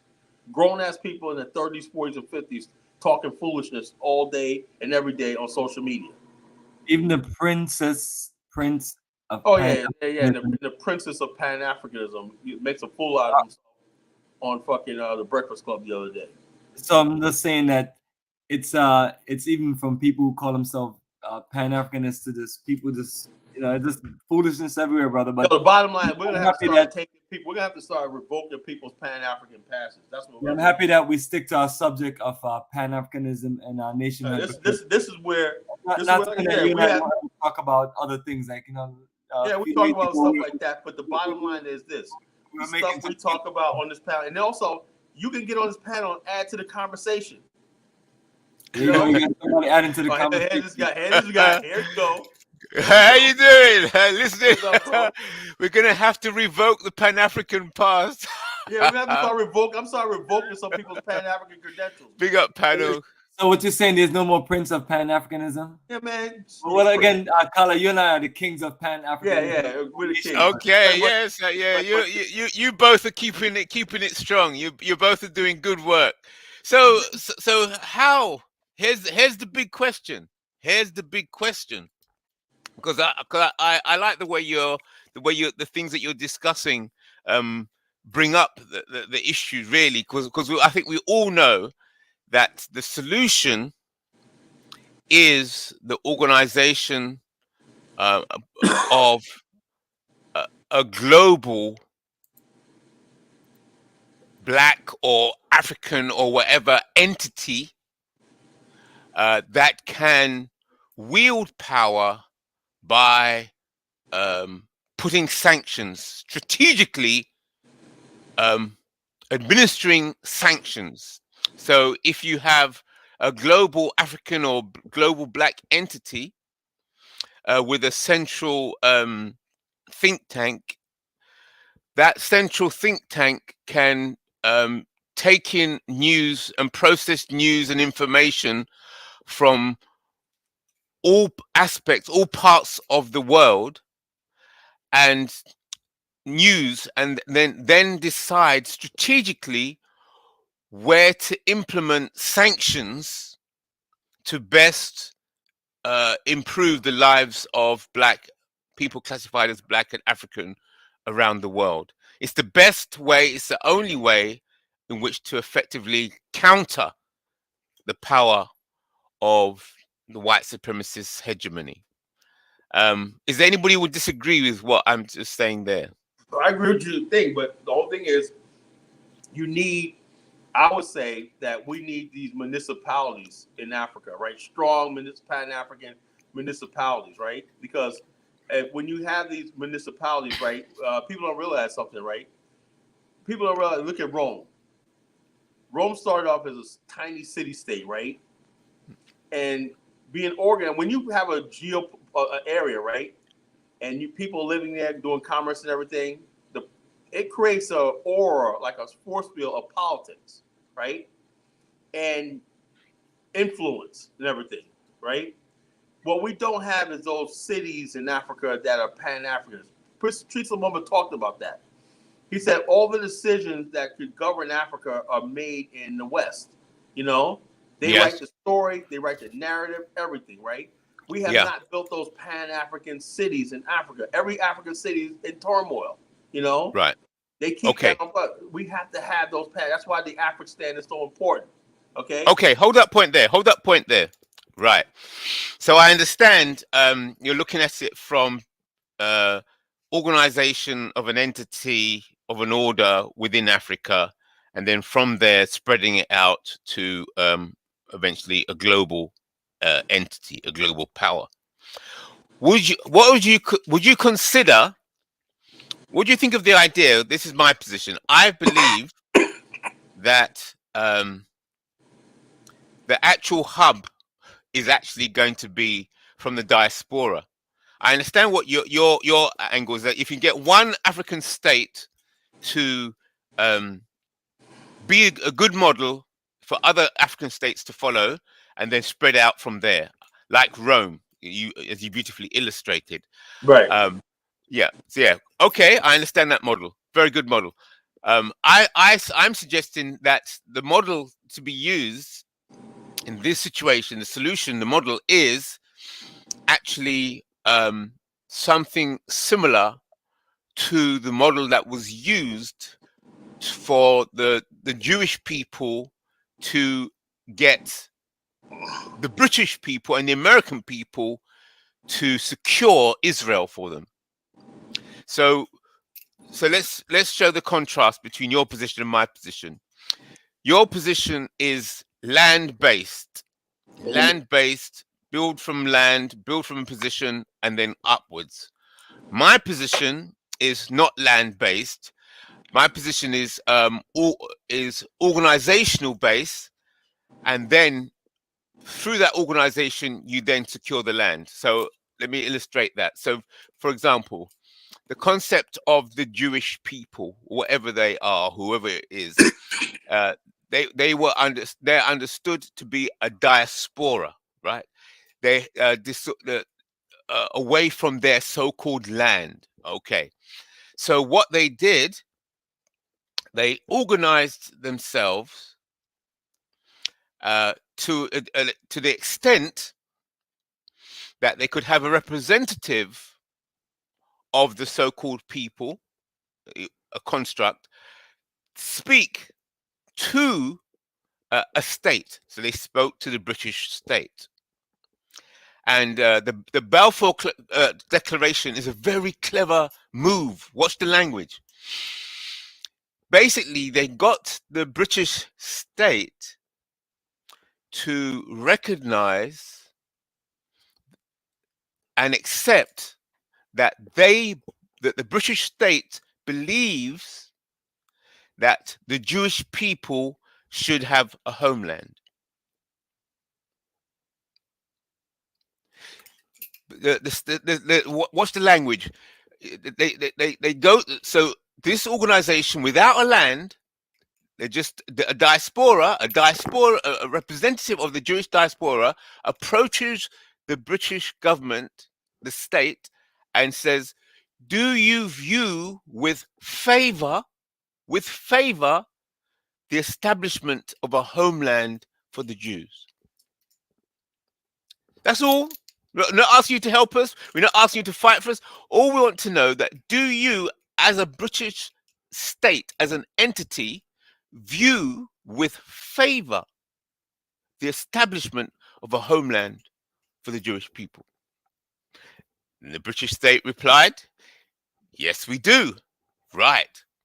So from that, then the Jews can then use that power and say, well, listen, we are establishing a homeland for ourselves, and if you go against us, you are going against the British state. Why? Because we have a document showing that they view with favor the establishment of a homeland for us. So if you go against us, you are going against the British state indirectly. And you're at war with the British state because they are in favor of what we're trying to achieve. And then that simple document caused the British, because the state, officially the state had put it in documents that they view with favor. If you then attack the Jews, then the British state is obliged to back up what they said. Because if you view with favor us establishing a homeland, you should defend us. And any attack against us is attack against you and your favor. So how do I apply that to Africa? I know Kala Genesis is a land base. Okay, land base. Now, I'll be honest with you. Do you get the point I'm making, or do I have to illustrate any further? I perfectly got exactly how you laid it out, right?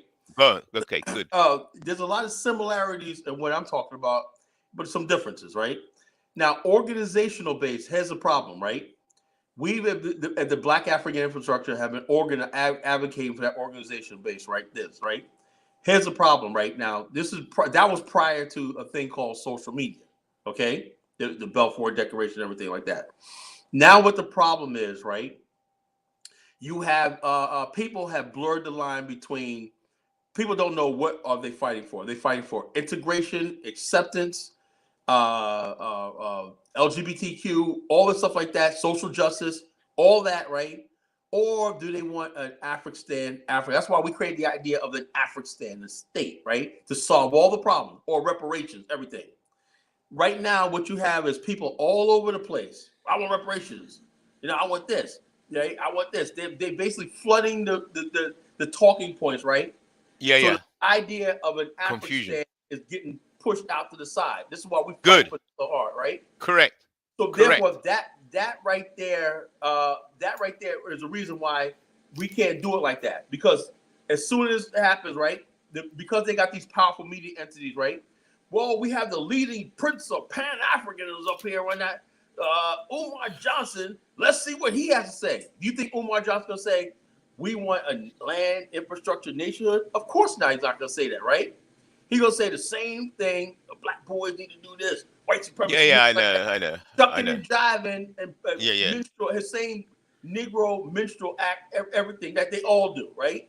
Yeah. So therefore, we said the only way we're going to do this, because we got so many frauds and people out here misleading people, right? Is to do this land base, right? That if we build communities and entities, everything like that, right? And those communities become strong, right? Become cultural centers and everything. They're going to be the voice for, we need to build a nation state on a continent. That is something that they can't ignore, something they can't ignore. Now, we could do that too, right? But we honestly, right? The people that design this, right? Theodore Herzl and everything, they were able to get audience with the powerful country like the British, right? Yeah. If we tried to get audience with a powerful country, who would we have to go to? Russia? Forget about the United States, because the United States wants no part of what we're trying to talk about, China is only out for itself. India's out for itself, right? The BRIC countries are out for itself. You got way too many of these black activists out there, right? Who, when you look at it, like the brothers asked about the U.S.-Africa summit, right? You think an Afrikstan was discussed, right? How to build, Asia is building these smart cities all over Asia, right? Yeah, I know. Okay, hold it there. So, is it Afrikstan or Afrostan? No, Afrik.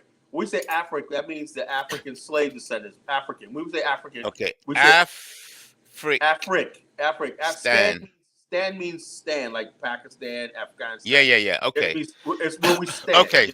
Describe to me this Afrikstan model precisely. Okay, the Afrikstan model, if you go to our website, it's posted up there on about, I'll tell you. Okay? The best thing you go is to join our social network. We tell everything. The Afrikstan model could be we say it could be a town. It starts as towns, everything. It's a global a prototype of a city-state, a town. It's a geopolitical entity, right? A town is a city, right? A city-state. Okay, hold it there. Right. Okay, so the beginning of this Afrikstan will be to you got to locate a place that is the seed or the beginning of Afrikstan, and right. You believe Afrikstan, that location will be somewhere on the continent of Africa, correct? It has to be. That's what we believe. Okay. Okay. Now, have you decided where on the continent of Africa?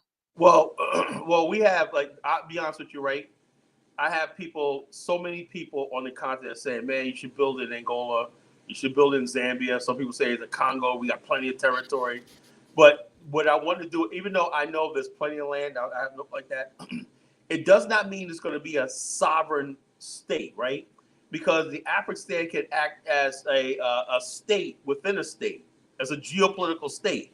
So excellent. That's right. Okay, geopolitical state. Okay, state within a state. Brilliant. Very good. Right. So we're together. We're together on that. A state within a state, right? Yes. And so it has its own counties, districts, and everything like that, right? And it's under and the host country will benefit because that Yes. particular state would generate billions and billions of dollars. It would connect. Right. That whole state will be connected with the black diaspora in America and stuff like that. You know, Yes. Yeah. for Good. institutions. So Brilliant. and then now that there's also be satellite cities and towns throughout the African continent. But we want Yes. that one host state as a grand. And so therefore, what we're saying is this: that would change the whole geopolitical dynamic of Africa. You know. Okay, hold it there. Hold it there. Hold it there. Hold it there. Very good. Very good. Okay, so we're together on the concept of a geopolitical entity. Yes, and that which would be a state within a state. Good. 100%. We're on it. We're on it. Now,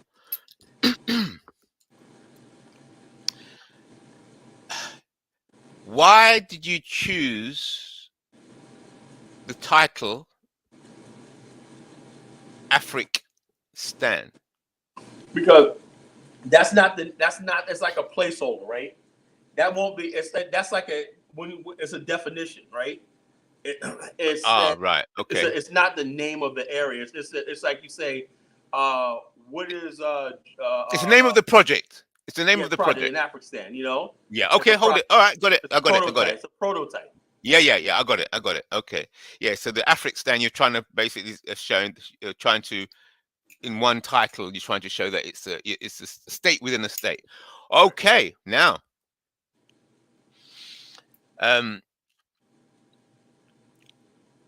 I believe that although it deals with this the African identity or black identity question. Yeah, some people don't want to be identified as African.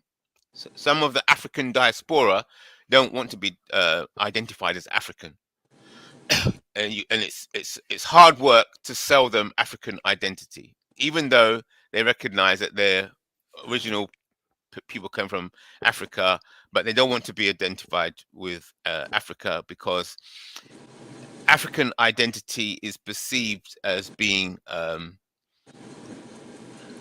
losers or not intelligent or not smart. They seem to be victims, whilst if you say Black American or Americans, because America's so strong. Yeah, American identity or Black American identity, people want to be American. Even Africans, a lot of Africans aspire to copy American views and styles and systems. So you'd have to be trying to sell African identity to the Americans, and then you'd have to be trying to sell Black identity to the Africans. Mm-hmm. in this right. So that's the sales pitch. So you'll be and then to the Caribbeans it will be the same issue. You're trying to sell African identity to the Caribbeans and Black identity. I think the Caribbeans will accept the Black, but they won't. A lot of them won't accept the African, and the Americans, a lot of them will accept the Black, but they won't accept the African. So the way I believe that should be dealt with, in order to construct this project, in order to title the project, is to find an identity that can be sold. So if you can find an identity that you can sell to the Africans, you can sell to the Americans, you can sell to the Black African diaspora in Europe, in Brazil, in South America, in the Caribbean, you have to get a title for the project that is easy to sell globally. Yeah, that's why I think when I came up with the term Afrikstan, it is sold well with a lot of people because I have in the BAIO, on the continent. On the continent, yeah, I have most of the members. Yes, I know that. Most of the people on the BAIO are on the continent. You know, they're like, well, yes, yeah, but the Afrikstan that would obviously sell to the African continent. It's a good title. And all of a sudden, check us out. The thing is about it is when we created the BAIO, right? The reaction to the BAIO was this ADOS FBA, right? because when the BAIO went viral in 2018, it was right around the time the movie Black Panther came out, exact same time, right? And all of a sudden, right away, people start seeing the BAO talking about land infrastructure, nationhood, and the African continent and everything. And then the movie Black Panther came out, right? The reaction to that was to a lot of sick elements of Black America, the worst element of Black America. We ain't African. I've been here 400 years. I'm a foundational Black American. I know all about that. Yeah, I know. It was a reaction to so what you see in the ALSFBA, as long as the BAO's around, the ALSFBA's on there. That's what it's all about. So people think they're fighting the BAO is the number one threat to these people who integration and everything like that. Yeah, I have lots of discussions with ADOS on this very same subject. It's the stupidest movement. Yeah. Okay, ever. All right. We know. But we've got to think solutions now. What is the way to overcome this? So rather than put in energy to try and sell anything African to the Americans, which we'll see as a threat to them attaining their own reparations, it's uphill. Well, let me ask you a question. Let me say this, brother. I believe the reparations movement is a fake movement, right? To judge, because I remember when it progressed, right? When we said, well, our solution is do for self. Remember something? All the BAOs just a build up to do for self, build that the Nation of Islam was teaching everything. And all we said was, you know something? All the things Black people talk about. We need our own jobs. We need our own factories. We need everything. We're tired of police brutality. We're tired of all this. And they were saying, you know something? What if all the stuff that we want, right? We want to build our own communities, right? And Black people talk about community building. I said, look, wouldn't it be great if we built these communities on the African continent, a new state? And then it became, it's a good idea. And then all of a sudden the idea of smart cities popped up, right? We start studying, oh, wow, people are building whole cities and whole nations. And then all of a sudden we look at Dubai. We're like, well, Dubai was desert. Now it's a whole geopolitical entity, Dubai, And so we had the idea that, oh, wow, if we're going to build something, let's build in the African continent. And so that's where the Afrikstan idea came from. But then it all tied into we do for self and all stuff like this. And then it put pressure on these people, and this all okay. They also said the BAO wasn't a response to the Trump administration. This started under Obama. We're really under Obama, because what we were saying was, although we're in America, right, we don't feel like we're part of this country. Like we watch Mexicans come over here. I got it. I understand what the BA infrastructure is. I know. I've been listening to you speak and listening to some of the information you know about the continent. So basically, I'm discussing with you here. The reason that I'm having this conversation is to I understand what you're trying to do, but I'm saying we need a better sales pitch. I'm saying that the sales pitch is not good enough. It's too hard, too much energy, and the product's not selling. So we have to repackage it, right? What you're trying to do is exactly. I understand your long-term goal is exactly what I'm trying to do, but we're discussing. This is the sales. This is a sales meeting, right? We've got the product, and I'm saying, look, we're gonna have to change the packaging because the sales are not going good enough. All right. So the product's good, but the marketing and the sales is not good enough. You think it's a fact of the matter is? Let me ask you a question, right? Has the number one peril to what we're talking about, right? People will say, well, I'm just gonna go to Africa, right? And they go to Africa, right? And they're not. They talk all this traditional African stuff, right? But they go to Africa, and they're very, very ruggedly individualistic, like they're in America, right? Yeah, you got the back mindset out there. You might as well be Fred Flintstone. Geez, they're ruggedly individual. And so I'm saying to myself, where's all these projects? Bomani will tell you failed on the continent because people are not working together. Yeah, we're saying if you have a geopolitical entity, right? A geopolitical entity where people come in and they basically, this is what I'm saying. How about this sales pitch, right? house sales price. I always said broke it down like this, right? These are the core target people you're going to target, right? A huge opportunity, right? African Americans who are retired, right? That got pensions, 401ks, and stuff like that. African Americans who are homeowners in America, right? Okay. They got billions and billions of dollars worth of home equity, right? Yeah. African American students, you build educations. Education is going to be a big thing. Building universities, stuff like that, a place to study. African American and African diasporans, not just African Americans, right? We're also looking at when I say African Americans, I mean anybody in the West. You got people. You see, hold it there. You see, even as you're speaking, right? You don't know how horrible you sound. You sound like a typical American. America. Right. But that's just the way you are because you're American. Right. So you can't help it. So you, Right. so you sell. That's how you sell. Yeah, you gotta wash out that American attitude. It's too cocky, right? It's too big-headed, and everything else is American. It's not going to sell. People don't like it. See, you got the Caribbean, you got the South Americans, right? You got people in South America, Brazilian, and all these people. Yeah. People, black people were all over the place. The Caribbean, right? You can't. Your sales pitch is America and Africa, right? You got to delete that whole marketing strategy. Right, is and I never forget it. I never wanted to be like they just happen to be in America. It's like that. But yeah, but that's how you come across. You're just a big fat American.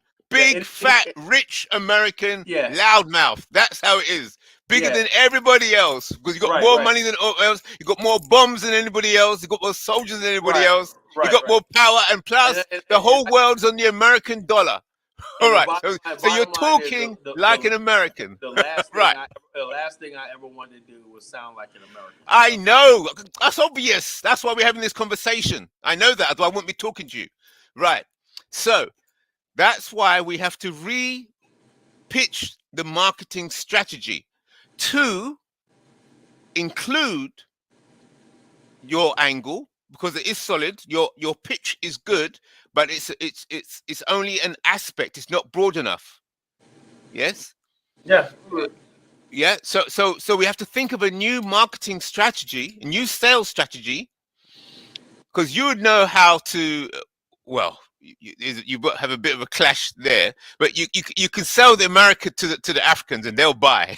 They're definitely going to buy. They're definitely going to take up and buy that. But to sell Africa to the Americans, to sell Africa to the Caribbeans, not easy. Exactly, to sell Caribbeans, right? So therefore, let's start from a blank piece of paper and think what would be this new marketing strategy. Let's discuss a marketing strategy. What is it we're selling? We know we both know the end goal. We know what the product is, but what sales pitch could be used in America, South America, Caribbean, and in the European, in black people in Europe? What sales pitch would come to your mind? What comes to my mind is having when we actually have something to show them, like the community we're building in Jigazi, and the community that we have, the community that we're building in Jigazi as a plan, and the community that we plan to build in Liberia and Angola. We're going to have hold it. Right. So the community is built in Liberia and Angola, right? And, so as soon as you say word Liberia, soon as you say words like Liberia and Angola, right? Yeah, I know that.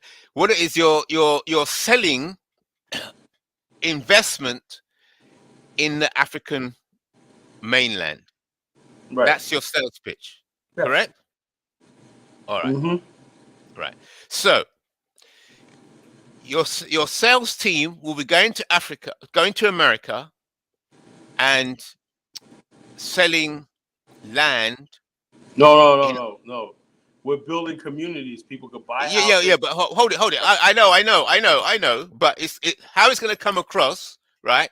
Is that your salespeople, when they turn up in America at their sales meeting, and they open up their case, and you start talking about Liberia and Angola, people will perceive it that you're just trying to sell land, property, or organization on the African continent, and then you're going to have to convince them that you're not. That you're going to try and say to me, "Oh no, that's not what we're doing." But straight away, the information you told me, what you just showed me, that's the first thing that came to my mind. You're building communities in Africa. You're building communities in Africa. You're selling me Africa, land, property, people, communities in Africa. Invest in Africa. Okay, right. Then if I'm in the Caribbean, you'll still be saying, well, we're in the Caribbean, and you're selling Africa.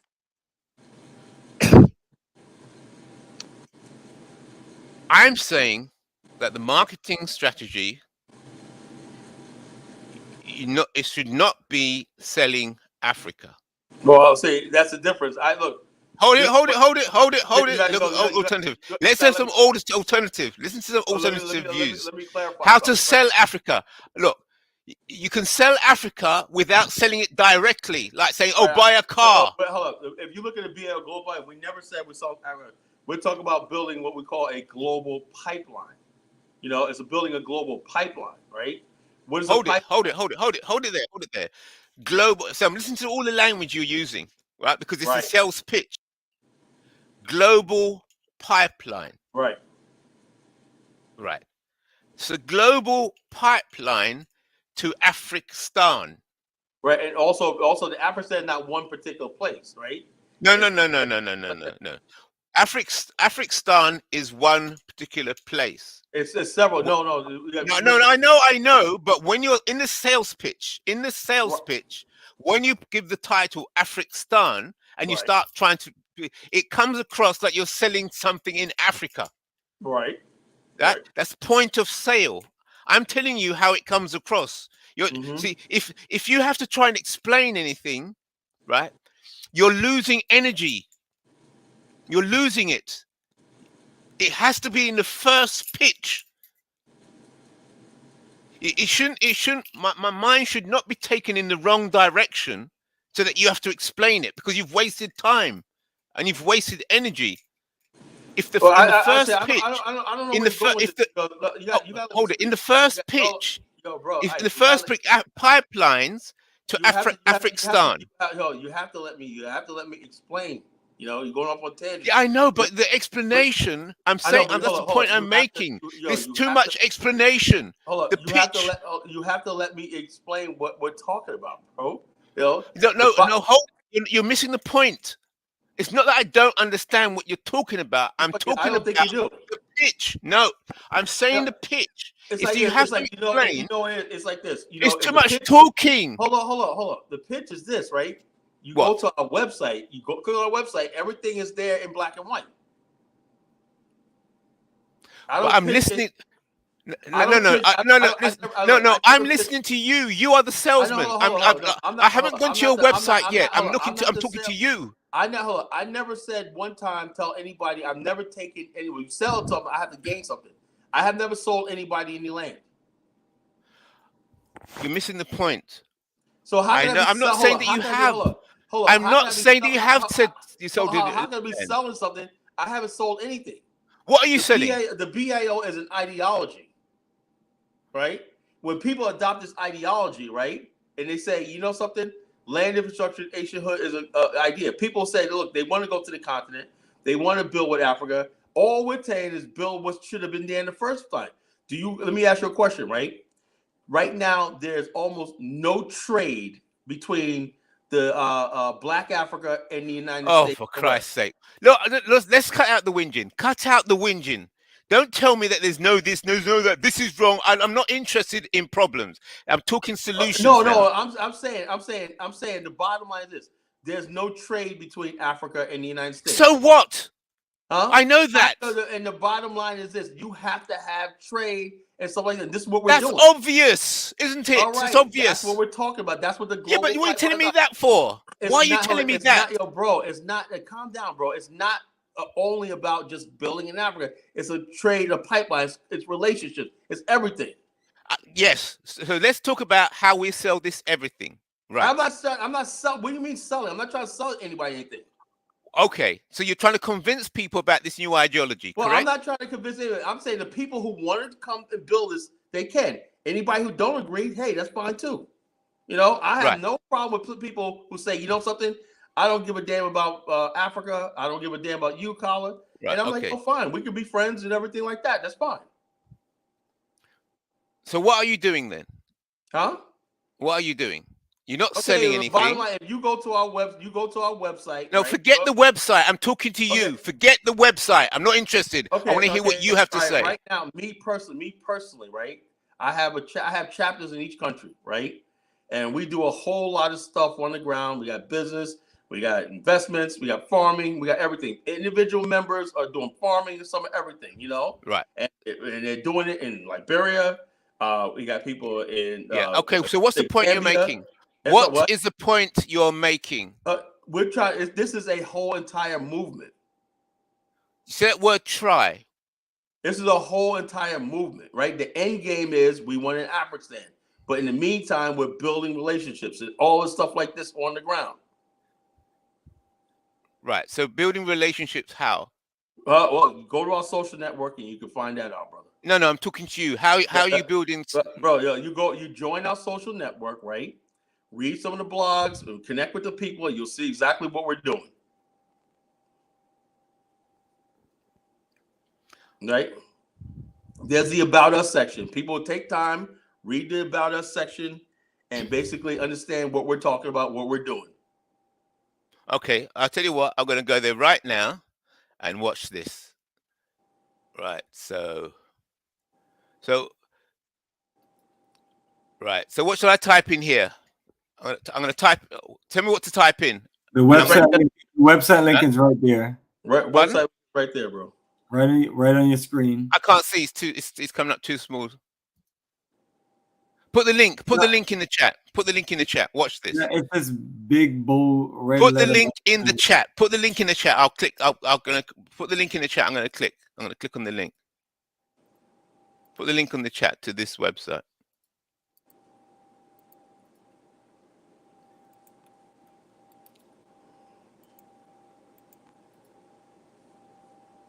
Okay, so watch this. Let's see this now.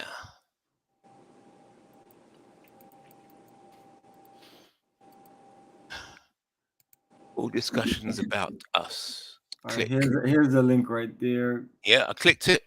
Right, so I'm there now, and I'm looking at it, and it says, right, so we got red, black, and green, red at the top. Right, so looking at my first impression of this website, yep, it looks very African, very Pan-African, very, yeah, okay, good. Then it says BAIO Afrikstan, oh, with a K, okay. Home, about us, my page, blog, BAIO social media, BAIO merchandise shop, BAIO donations, groups, photos, right, about us. All right, so let's have a look. About us. BAIO is a geopolitical organization of African American. You can read that to yourself, bro. I wrote that years ago, and you know, you can also explain it to man. You know, I don't want. You know, days since slavery began. Oh, so you got this in big numbers. Okay. Okay, then you've got you got Bonami there with a nice sister with his fist up, looking happy. Yeah. There's about 100 blogs in there you can read. You know, the different chapters, different groups, everything like that. You click on. We got STEM groups, everything. Everything for nation building is in this social network. Yeah. It's just an idea. Next step is building a BAO base camp. Yeah. Okay. I see.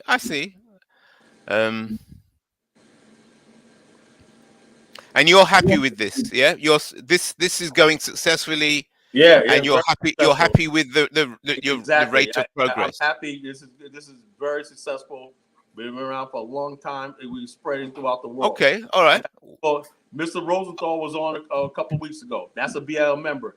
He's in Uganda right now, helping open up the Uganda Gold Bullion Bank. He's one of my partners. All right.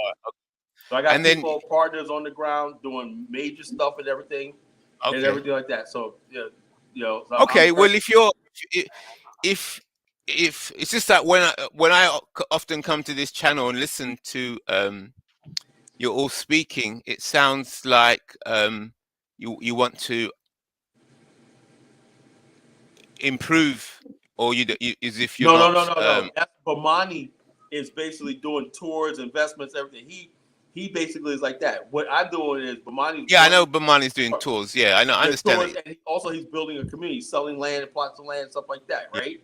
Yeah. Right. The BAO is just basically an ideology of different organizations, like my organizations, his organization, and stuff like that. We all work together. Why? Because we believe in one thing: land, infrastructure, nationhood, and everything. So we work together. We have people who don't agree with each other on everything. What is your position on reparations? I think reparations are honestly, this is my whole thing, right? Let's talk about reparations. You know history, man. You're educated. No, right? no. I don't want to talk about reparations. I want to know what is your position. No. Hold on. You gotta let me speak. He's getting excited. You gotta let me speak. He's excited. Answer the question. I don't explain. Listen, I will ask for an explanation if I need one. I cannot answer the question, then I'll ask for an explanation if I need one. You gotta let him talk, though. You gotta let brother. You gotta let me talk, bro. Go ahead and finish, please. Yeah, sit down, bro. Have a seat. Have a seat. Sit down, bro. He's excited. Have a seat, man. I know. I bring this out of people, man. I know this, right? But if you can sit back and have a seat, right? Mute yourself a second. Let me tell you what I think about reparations, right? When you hear from Kala Genesis, right? I'm not a go along to get along. I'm not a follower, right? And, and I'm probably one of the smartest people a lot of you people ever come across in your life. Okay. When we talk about reparations, right? Is you might as well ask me the question, what do I think about Santa Claus? What do I think about the Tooth Fairy? What do I think about the Easter Bunny? What do I think about all this freaking nonsense, right? This is why I say this, right? Let's look at historical reparations cases, right? The Japanese had to pay reparations after when? It was defeated in World War II. It had to pay reparations because it lost its sovereignty. It was under occupation. It was at its knees, and it had to pay Asian countries back and Europe for the war. Germany had to pay millions and millions of dollars to Europe and Israel, right? Well, Israel wasn't even a people, right? But it was able to get reparations to the Jews specifically more than anybody else to help. Hold it. I don't want a lecture. Hold on. I don't want a lecture. You're wasting time. Hold on. Let's don't give me a talk. I'm not asking for a talk. I'm not asking for a talk. Let's be more efficient in our communication. Bro, calm down, bro. I don't want to talk about Japan and all this stuff. You asked me about reparations, right? Okay. And I just gave you two examples of reparations, right? Yeah, I'm not asking for examples. All right. Now let me ask you. Do you agree that black people should get reparations? Yes or no? I need a yes or no. Bottom line is this. This is how I'm going to answer your question, right? This is what I'm Can I have a yes or a no? Tell me how in the world is the United States a defeated, conquered country? Are you asking me a question? You said reparations. How's it going to be paid? How are you going to get reparations if the United States, no one's basically forcing the United States to do it? Let's think. Use the brains here, because black people. You fell right into a trap.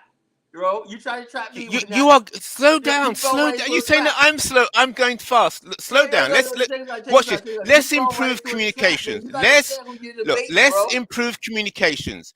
I ask a question, you answer it. Just a Right, but that question. wasn't Don't a give it. that Hold wasn't it. Hold it. Then you ask me a question, and then I'll answer it. All right. I will not give an explanation. I will answer your question, and I'll give you an explanation if you require it. If you ask me a question, I'll answer the question.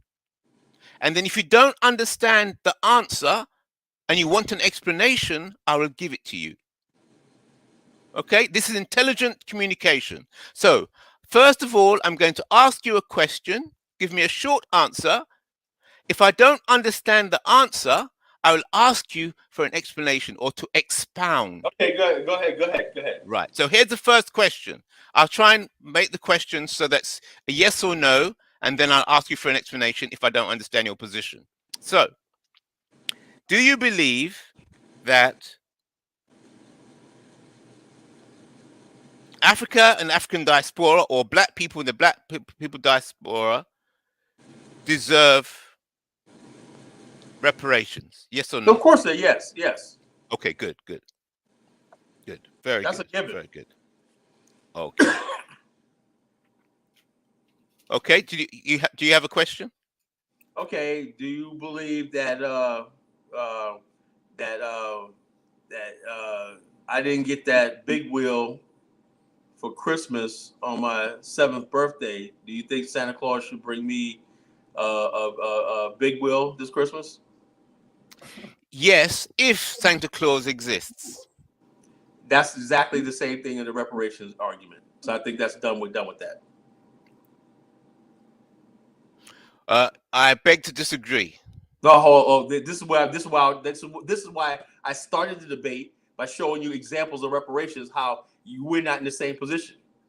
Okay, I know. Obviously, we disagree. That's what Why? we're exploring. Because okay, I know we disagree. So let's explore the disagreement. Okay, so no, but I want you to debate, perceive. Bro. Let me see if I understand what you're saying. Let me see if I understand what you're saying. Let me see if I understand what you're saying. You lost the debate. You are saying that reparations is a bit like Santa Claus. Is that correct? Yes or no?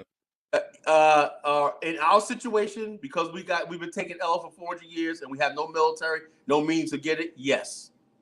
Okay. Very good. Okay. So you perceived. Okay. So if there is a plan to extract reparations from the global white supremacist system, would you be interested in such a plan? Let me put it to you like this. Let me put it like this. Let me put it to you like this. Not a reparations plan. I've been following and corroborating you Negroes for decades, right?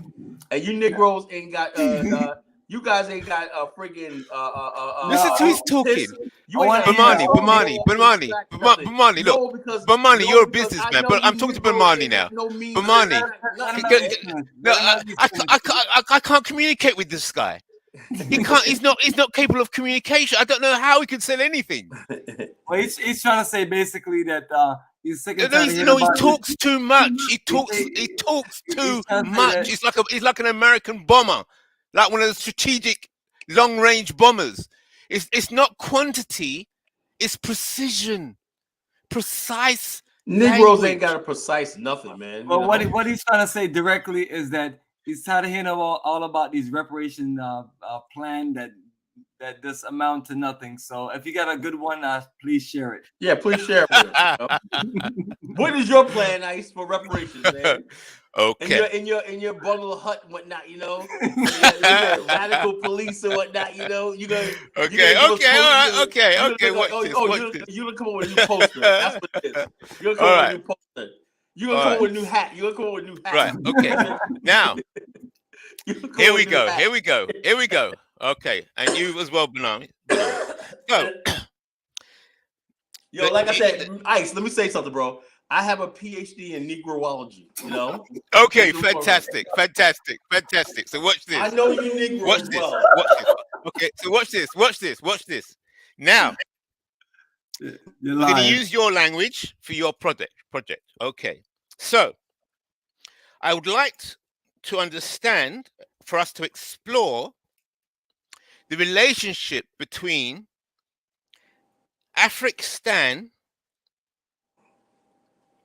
and the concept of reparations, because two things. I understand from what you're saying that you want to build Afrikstan. I understand what it is, and you also believe in reparations. So I want to hear from you, Bomani. No, let me answer that. Yeah, slow down. Okay, I'm going to listen now. I'm going to listen, and I want you to explain to me. I'm going to listen now. Does reparations come before Afrikstan, or does Afrikstan come before reparations, or does Afrikstan and reparations come about at the same time? Well, let me tell you something, right? Like I come from the old school Elijah Muhammad, right? You know, I don't really believe, you know, I believe collectively in the deeds and everything, like Malcolm X always said, right? His collection of deeds and actions of the world, the Rothschild banks and all these other people right there, you know what I'm saying? The white man just ain't no the goddamn good. You know, I just believe that. You know, some people don't believe that, right? I know some of you people in reparations believe that white people are gonna have a turn of heart and say, Lordy, we've been so bad to the Negroes. Let's give them some reparations. I know that's never gonna come. Let's really hear about the reparation plan, though. Yeah, check this out. I do know that if we do have a stranglehold on the politics of Africa where nothing goes on the geopolitical entity of Afrikstan, right? Which we basically, what I always say, right? We are at war, right? We are going to friggin' remove the friggin' everybody that's not black eventually on the continent. They have to fucking go. That's our goal. Have this nation state and everything like that, right? If the United States and everything want to basically be on good terms with the black race, all these countries that participate in the slave trade and all the debauchery are going to pay reparations to the Afrikstan, because one day we're going to be that strong. We're going to be strong in America, the Caribbean, and in Africa. Right now, we don't have a global pipeline of politics and everything to do that. The Afrikstan is the answer before anything can get I got done. it. All right, I got it. Can I hear Bomani's position? Question directly after. Go on. I've got Kala Genesis's. No, that's the answer. That's the answer. After we have an Afrikstan, then we can do reparations. Because we you have to put yourself in a position of strength and power. You ain't got no strength, no power. You know, you go up to the friggin' the Queen of England on her the Queen. Right. Okay, very good. So I understand your position. Okay, good. Good. Right. So I forgot. I can't talk about you Queen. You know? Yeah. Okay, I got it. So your strategy, Bomani, and you, Kala, your strategy is to construct Afrikstan first, and then with the construction of Afrikstan, they'll be so then scared. Afrikstan will be able to wield power to extract reparations. The force on the world stage. We'll get with Russia. Then we got military. We can have friends and allies around the world. Right now, we have no friends in the West because we're like a battered wife in the house. Very good. Under the freaking cupboard. Very good. The white man beats us and whatnot. We have no friends, no enemies, no nothing. We're just this battered wife that the white man tells us we ain't no good to the world. We're in an abusive relationship. We want the hell out. That's the first thing. We need to get out of this relationship in America, build our relationship. Get with China, get with North Korea, get with who the hell else. I'm willing to go to that point, you know? Okay, so watch this. That's how you get reparations. There's also a question for you. There's also a question for you by Baruti. For who? For you. For me. Oh yeah, don't worry. We'll get. I can answer all the questions. Don't worry. So, would you accept the possibility I understand your position. So here's the alternative position that I'm trying to persuade you to come over to. I am suggesting that the way forward is a strategy to build Afrikstan and collect reparations at the same time. I am trying to persuade you that Afrikstan and reparations Here's the are one thing. parallel. Are the Here's strategy? Hold it, hold it. Let me get my language. I'm a bit confused. Getting the language. The strategy, the successful strategy for Afrikstan would include reparations in the process, in the building of Afrikstan. That is, I'm saying, is the solution. I would say it like this. This is what I'm saying. This is what I'm saying. Let me put it to you like this, brother. My good brother Ice, man. Let me tell you. Here's the thing, right? We thought about that. I thought about that. What? You said years ago. No, hold up. We had that debate years ago, right? And what we found out was that when pursuing that, like, right, we're making a lot of progress, right? Angola, I talk to people in Angola. They tell me, man, what are you guys waiting for? Let's go build this thing. My goal is to get people, intellectuals, on board to do this. There's already people on the ground in Africa, right? Ready to do this, right? To do what? Afrikstan?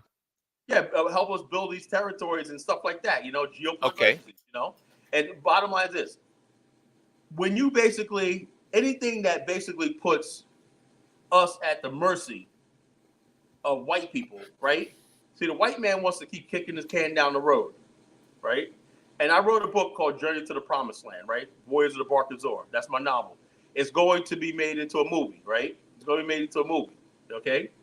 And that movie, and the reason why I wrote that book years ago, right, is to talk about it was about the Exodus of 1878 from Charleston, South Carolina, right? From Charleston, South Carolina to Liberia.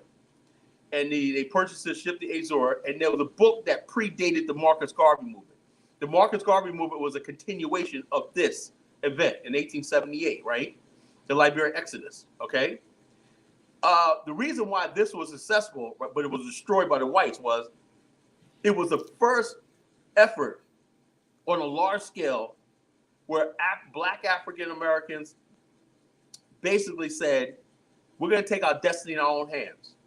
They didn't ask the U.S. government. They didn't say pay us reparations. They raised the money themselves, and they did that. They purchased a ship, the Azor, and they got land when they went to Liberia and stuff like that. But they were going to build territories in the Congo and throughout Africa of diasporas coming there and building new cities and stuff like that. This, what we're doing, was talked about 150 years ago, okay? All we're saying now is, since they're already a recognized nation state, which could be good or bad, we say, something, we may not have sovereign independent states right now, right? But we could have geopolitical entities, states, towns, counties, everything like that, that we basically have our own tax base and stuff like that. We could take care of ourselves and everything. And then, just like the Vatican, you know how powerful the Vatican is? It's a geopolitical entity, okay? Dubai is a geopolitical entity, All right. Taiwan's not recognized as a nation, but how powerful Taiwan is, right? You don't have to be a member of the UN nations, right? You got New York City is more powerful than most countries in the world. Yeah, you've gone off the subject. But I'm saying the issue we're talking about is you're saying Afrikstan first, yes, then reparations. No, I'm saying Afrikstan and reparations at the same time. We'll be stuck here in America for the next 5,000 years waiting for reparations. No, and I think reparations is a Negro. No, you didn't hear what I said. What is my position? What is my position? Oh, we can do both, but if you want, hey, look, bro. If you hold want it, to work on the reparations, I'll give you the three positions. You work on the reparations. Slow down. You don't understand the three positions. There's three positions. Position one, reparations first, then Afrikstan. Position two, Afrikstan and reparations together at the same time. Position 3, which is your position, Afrikstan first, then reparations. That's what I am. The state of I Israel. know where you are. I know where you are. What did Israel do? The Israel established themselves as a geopolitical entity. Then they got reparations from Germany.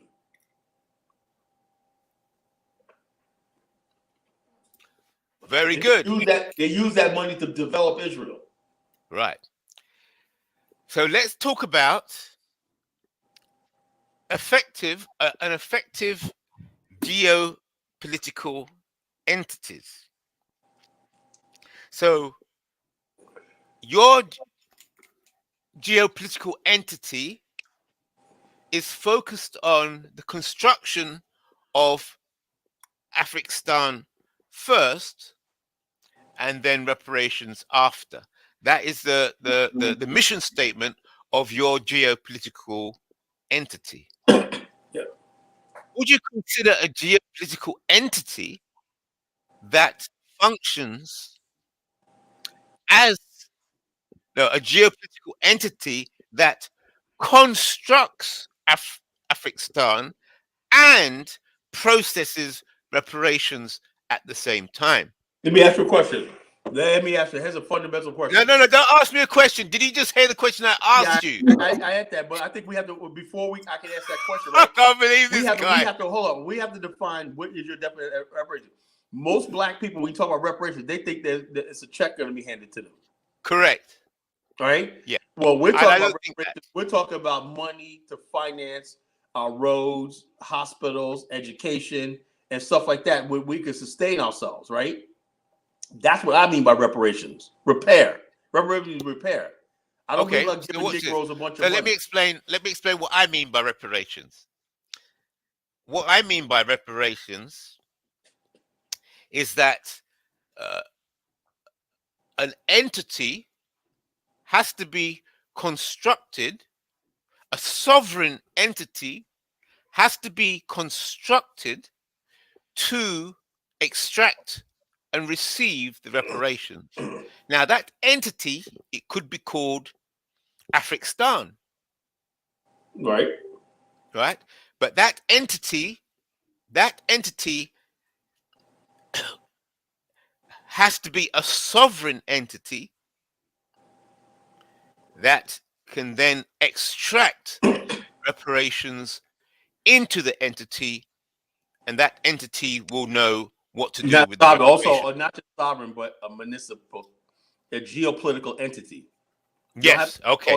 Yes. You don't have to be sovereign. Yeah. So we'll call that entity Afrikstan. Okay.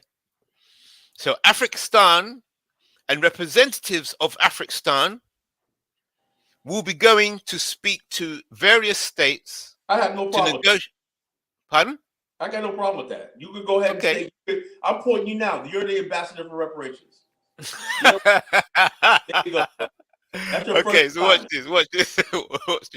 So you can get money for Jagazi in Ghana right now. See if you can get some money from the British. Watch this. But watch the strategy. Watch the thinking. We've got to be perfectly in harmony with this thinking. So Afrikstan, Afrikstan has a reparations department. Afrikstan has different departments, different divisions. Okay, and Afrikstan has a reparations department. Very good, very positive. Okay. Oh, I agree with that. I'm very impressed with that. The Department of Reparations. Okay, right. Okay, very good. Hey, this conversation is going on. Yeah. Okay, very good. Very good. We're making you the president and CEO. We're making you the president. Very good. Very good. And then we're giving you a good luck sign. Yeah, a good luck because you're gonna need it. Right. So basically, yeah. So you've taken me a bit back there because so quickly by saying that you're actually accepting the fact that the construction of Afrikstan and reparations can work together in parallel. It has to work for the interest. The reparations have to work for the interest of the African. I have no problem with that. I'm support that. All right, good. I don't support Good. a bunch of Negroes talking about they're gonna get. I want to get my money, man. I'm gonna hit the strip clubs every night and whatnot. right, This good, money very good. for our Okay, so ancestors. watch this. Now, The Afrikstan is I'm gonna move up again. all of it. It's owed. Whatever's owed to our ancestors, right? It's owed to the Afrikstan. That's the way I see Okay, it. very good. Okay, so whatever's owed to the ancestors is owed to Afrikstan, and that's an entity. Good. Now, so let's see if you agree with this. The strategy for reparations that I'm presenting is that reparations must be on a claim by claim basis. There's no big fat check. No big fat check. How it works is that Afrikstan representatives, they'll speak to different entities, Western entities that have been identified as owing reparations to specific black people in specific places, and that claims will then be constructed to do with reparations tailored to that particular community. So how I see that fitting with Afrikstan, as you said, Afrikstan has different branches that all over the world that are connected to the central Afrikstan entity. So branches of Afrikstan in America, there are branches of Afrikstan in the Caribbean, and there's branches of Afrikstan in Jamaica. And so for the Caribbean, there's the Jamaica, Barbados, and so on. So the reparations claim for the Jamaicans will not be the same as the one for the Bajans, will not be the same as the one for the Americans. I agree with that. Yes? So therefore, each reparation claim process is tailored to the specific region of Afrikstan. Yes? Yeah, I would say like this, right? Let's That's say right. So it's a big one-off check. Let me give you a scenario, right?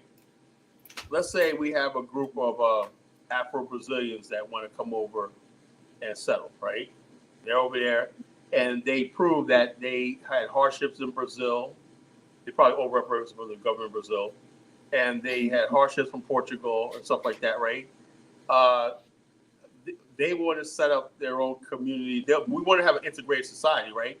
But the individual will be beneficiaries of monies and stuff like that, specific program for them, because the particular country that they were afflicted by, supported different programs and agencies. We set up agencies, and they have to facilitate that. They want to resettle, rebuild, and let's say they want to invest in farming. The Portuguese or Spanish has $500 million for farming, $500 million for this, whatever they want to do. That's fine, but it's all got to come through the Central Afrikstan Authority, right? Yes. To be first. Yes. Right.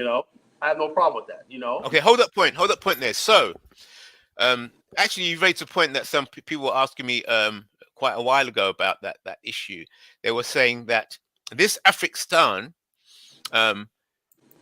if there are people in the Caribbean or Brazil, they might want to receive their reparations and then leave Brazil and then go back to Africa. Yeah. There are some people that may want to receive their reparations and be a part. What's the word? The embassy or part stay in Brazil. But what's the still point? Be part of That's Afrikstan. a fundamental thing. If reparations should be for those who are returning to the continent, and they got to renounce their U.S. or citizenship and stuff like that. People want a reparation check and go out and party in America. Things will change once you do that. If you ever have reparations in America, right, then you got to give up your citizenship. You got to say, you know something, I'm paid out. America's bad. I renounce my U.S. citizenship. I want to settle in Africa. That basically is the way. The same thing with the Jews in Israel. Right. Settle in Israel. Black people want something, but they don't want to give nothing up. And they don't want to give nothing up. If you say, okay, look, hold up, point there. Very good point. Very good point. So as part of the reparations process, those who join Afrikstan will become citizens of Afrikstan, and then therefore they will relinquish their passport, their American passport. Correct? If you accept reparations, Right. Okay, I agree with that. Okay. You can live in the Afrikstan as a resident. Yep. Or okay, good. like that, I agree with that. Or you can live it as a dual citizen, whatever like yes. that. But very good. When you say that I want reparations and you're part of the claim, whatever like that, then you say, okay, I'm releasing my U.S. citizenship and whatnot, and then the Afrikstan will basically say, okay, we'll set you up over here. Good.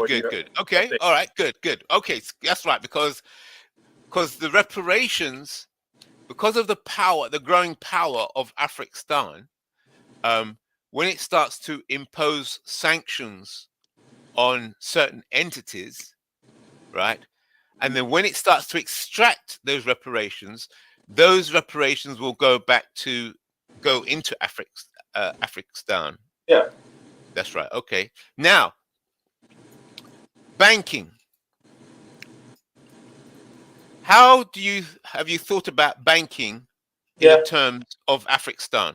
Okay, one is Afrikstan Bank. Tell me about the Afrikstan Bank. One is, some people have the central bank theory, but these days times, I don't think it's necessary because we're going into a currency-less world. We have cryptocurrency, we have Bitcoin, we have all this stuff, entities and whatnot that I've been studying for years now, and then blockchains and everything like that. Fiat currency is going to be a thing of the past. What we want to do is have a central bank, right? And we built the gold bullion bank of Angola, okay, already. We have the natural resource bank in Congo, and we have the gold bullion bank and the natural resource bank in Angola. I was part of that. Mr. Rosenthal and my friend Celeste de Brito. She's a queen mother, Angola. And she's the one that basically is pushing for the Afrikstan in Angola. Okay. Mr. Rosenthal is now in Uganda because they discovered a huge $1 trillion worth of gold deposits, right? So who's Mr. Rosenthal? Oh, Mr. Go back and listen to the show. Mr. Rosenthal is the Rosenthal Group, right? He founded the African Gold Bullion Bank. Okay? Right. Okay. Right. He met with Mugabe a couple of years ago and stuff like that, And I'll tell you what happened, right? Let me get you up to date, right? Matter of fact, look, there's a blog. Go to the website. Yeah, I'll go. Yeah, I'll read about it. Don't get distracted. Right. Stay with the flow. I wrote a blog about it. Yeah. I'll go there. I'll do research. And so basically, the gold bullion bank is basically using gold bullion in a bank to hedge for economic development. He has the Omega Banking Academy, right? Where he's teaching Africans how to do build their own gold bullion bank. And he sent me a thing the other day saying he's in Uganda. He's meeting with Mugabe. Mugabe was so impressed by him and the president of Angola, of Congo, and the bullion bank that he wants Rosenthal to construct the bullion bank. Okay. Well, hold it there. Thank you. Okay. So, what this bank? What is it recognized by the IMF, and does it need to be recognized by the IMF? It doesn't. No. You gotta understand something, right? The IMF, what they do is this: the International Monetary Fund, the World Bank, was really designed to help post-World War II Europe. It was created in Bretton Woods, New Hampshire, in 1947, right? Along with the CIA, right? And CIA, I could give you we're gonna do a whole show on that. The CIA, the Bretton Woods institutions, the Trilateral Commission, and all these other people, the Rothschild banks, and all these other people. everything is all tied together, right? Right. The bullion bank and the gold natural resource of the game changer. That means Africa can leverage their natural resources, right? And basically not only print currency, but cryptocurrency and stuff like that against the with options trading and stuff like that. In other words, basically, when you have, let's say you have like a vault of $50 million worth of gold, right? You could hedge against that 7 times, right? And what you do is you could hedge against that, right? To basically build infrastructure, long-term projects in manufacturing, farming, everything like that, where you don't have to go get loans from the IMF and the World Bank. That's the purpose of it, you know? So in other words, taking African resources, right? Monetizing them, right? And basically using that leverage, right, to build a thing. It's going to come a time where Africa is not going to be able, is not going to actually have to export raw materials anymore. They're going to be processing. Okay, hold it there. So you're saying it's this Afrikstan Bank. Afrikstan Bank doesn't exist as yet. No, as a sovereign entity. You have to have a state first. Before you have a bank, you got to have a sovereign entity. Right. Okay. So to have an Afrikstan Bank, to receive reparations, to process reparations, you're going to have an Afrikstan entity, state. Okay. Now,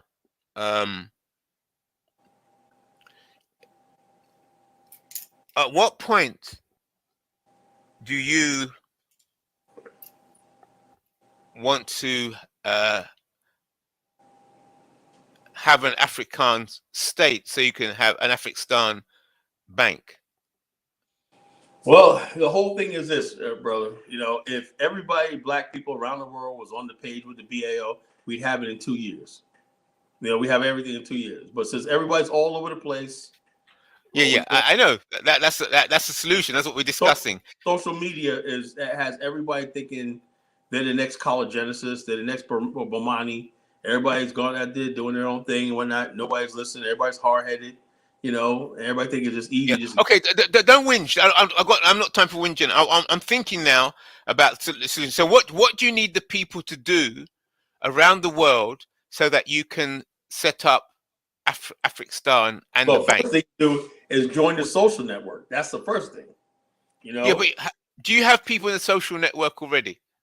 Yeah, a lot of people. You know. Right. So why don't you set up the bank with those people? Well, no, I'm saying like this: the right sort of people. We got people like Rosenthal's in it. You know, Celeste is. Yeah. So why don't you set up the bank? Why can't you set up the bank now? But we don't have any land. That's why we're starting out with. You don't have. So Afrikstan hasn't got land as yet. Well, we have what we have is Bomani joined us with his territory, right? When he becomes like a entity, he'll have a branch bank in the thing, you know. No. I don't want to hear about that. You don't have the land yet, correct? Well, we don't have the main land, no. Right. Okay. So, in order to get the Afrikstan land, do you have to get an African state to grant you the land, a bit like Israel? Yeah, basically. Okay. All right. Right. So therefore, the challenge is to pitch Afrikstan, the project, and sell it to a state, so that a state can write the piece of paper and say, like Britain did, we view an official document, we view with favor the establishment of a state within a state right. of Afrikstan. Yeah. So you want a document from a current African state accepting that Afrikstan, a certain amount of territory has been allocated as sovereign territory. Or not, no. Oh, key word. We got to careful our words. Autonomous territory, you know? Autonomous territory. Yes. Okay. Autonomous. Right. So you want a document. You want a document from an African state granting autonomous territory to Afrikstan. Yes. Correct? Mm-hmm. Okay. You want a document granting autonomous territory to Afrikstan. Right. So now we move into the level of sales and marketing because, correct me if I'm wrong, there's going to have to be a sales pitch. That document's going to have to be constructed, and then it's going to be presented to an African state to sign. And once that's signed, you're away. You're rolling. Now, have you put together such a document that maybe the Well, Nigeria could sign, or Ghana could sign, or Liberia could sign? here's the thing. Here's the thing. This is what we're doing first, right? We're going to start building prototype communities, right? Where they see that, wow, these guys, look what they did in Ghana. Look what they did in Liberia. Look what they're doing in this. And they have to see the energy and the momentum. And then they say, you know something? Because I already talked to my people in Angola, and they say, yes. But I'm the one that say, before we can step to you with an official document, right? We have to show that we can build communities in Africa, that these things are viable and they're achievable. Like, I believe in this thing. Let me tell you something, brother. There's a philosophy that I created and I live by. It's called LARP, right? You want to write this down? Okay. All right. You want to write this down? It's called ARP. LARP. LARP. Put LARP under that. LA is an acronym, LARP. Okay. First of all, what we do has to be logical. L means logical. A means achievable. R means reasonable. And P means practical. Okay? So therefore, when people say, you know something, is it LARP? Well, look at the community we have in Chagazi. It's growing, and boom, we're building clinics and everything like that. We have one in Liberia. Boom, boom, boom. And so before we even build the state, right, we want to be in a particular country, let's say Angola or Congo, Zambia, and we're building prototype communities and saying, look, this is what we're trying to build here. This is what we ultimately want to do. And we want to make this an Afrikstan, right, under LARP. Why is it logical? Because look what we're doing. We're able to, we have land, we're building this, we're building that. It's achievable, it's reasonable, and it's practical, okay? You do that by showing that you're capable of doing that. Should add another thing is capable. Once we show that we're capable of doing these things, right, then you can go to a host country and say, look, this is what we're doing. We got a community over here in, let's say, Soyo on the Congo River. We got a community over here that's growing. We want to take over the whole territory and make it autonomous, semi-autonomous with a host country. Then we have an agreement between the host country and the said Afrikstan that's already pretty much established there. You see what I mean?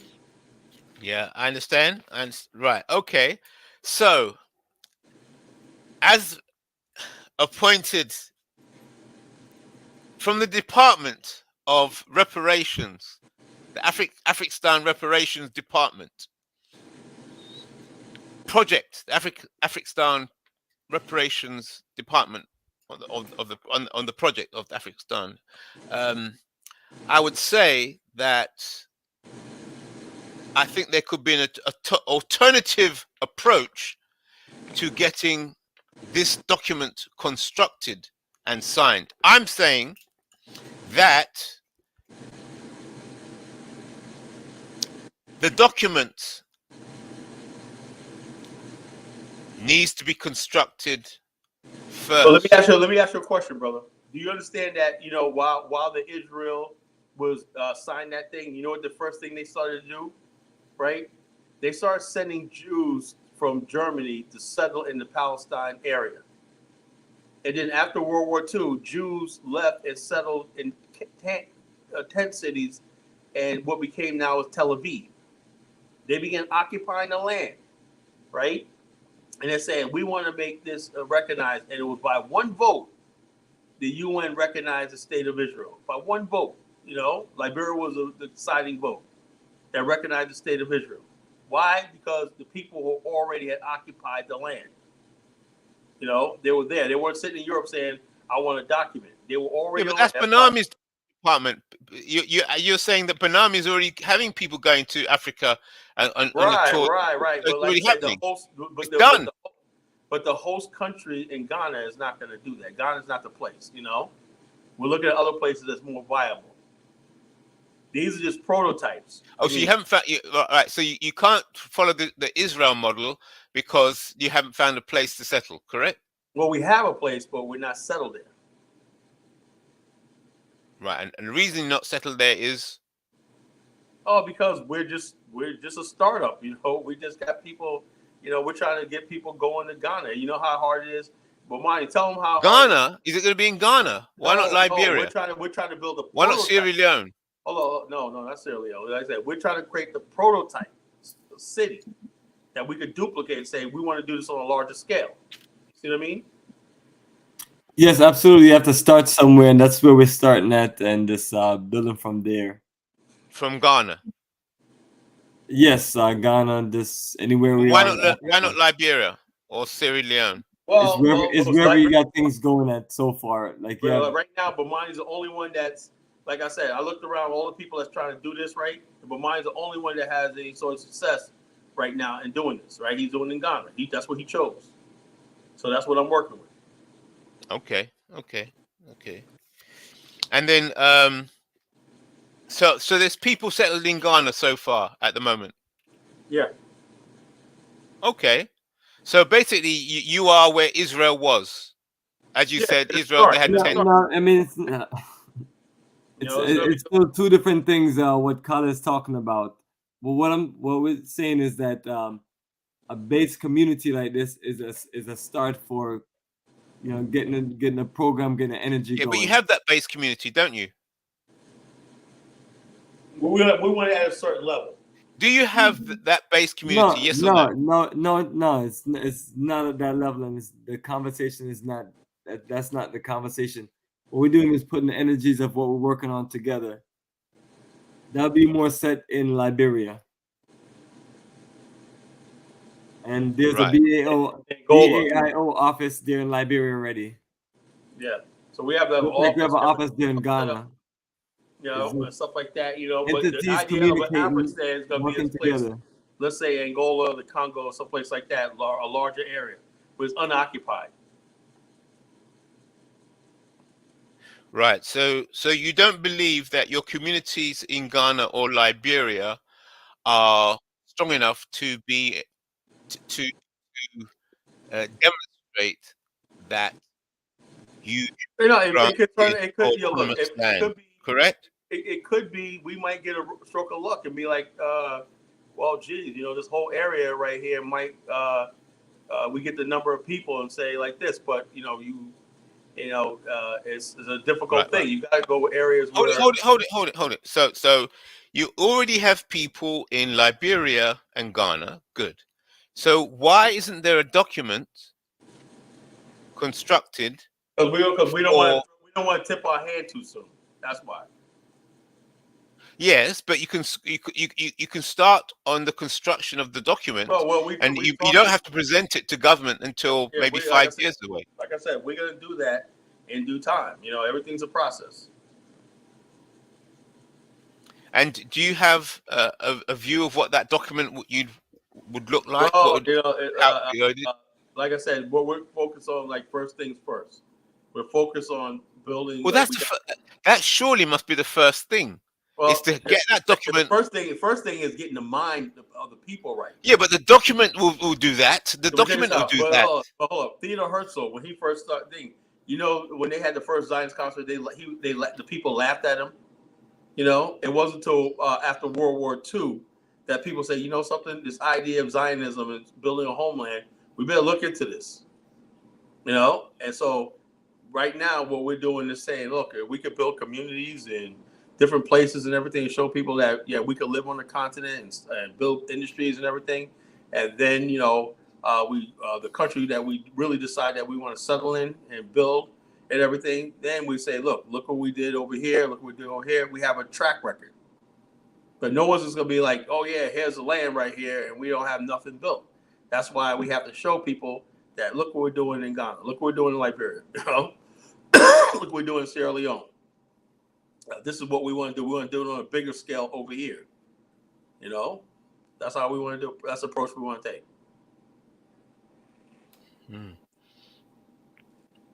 But it's a bit catch-22. If you have something to show, then the government will grant you the autonomous land. Yeah, autonomous land. Yeah, and if you have the land, then you can. Yeah, so it's kind of which comes first, the egg or the chicken. Yes, right. That's right. So we got to put the egg first. You know, this is the egg. I'm saying get the chick first. No, we got to incubate this. We got to incubate this. It's a process. Okay, so let's look at the whole thing from a different angle.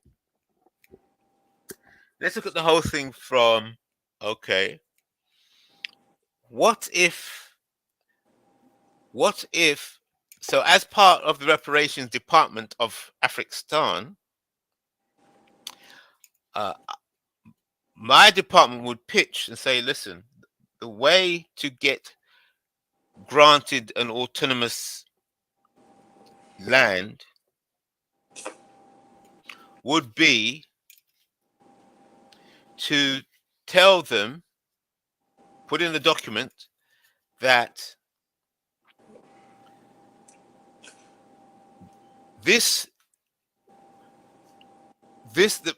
how can I say, the granting of autonomous land will facilitate Afrikstan organizing for reparations. And don't forget, as we said, reparations is parallel with the construction of Afrikstan.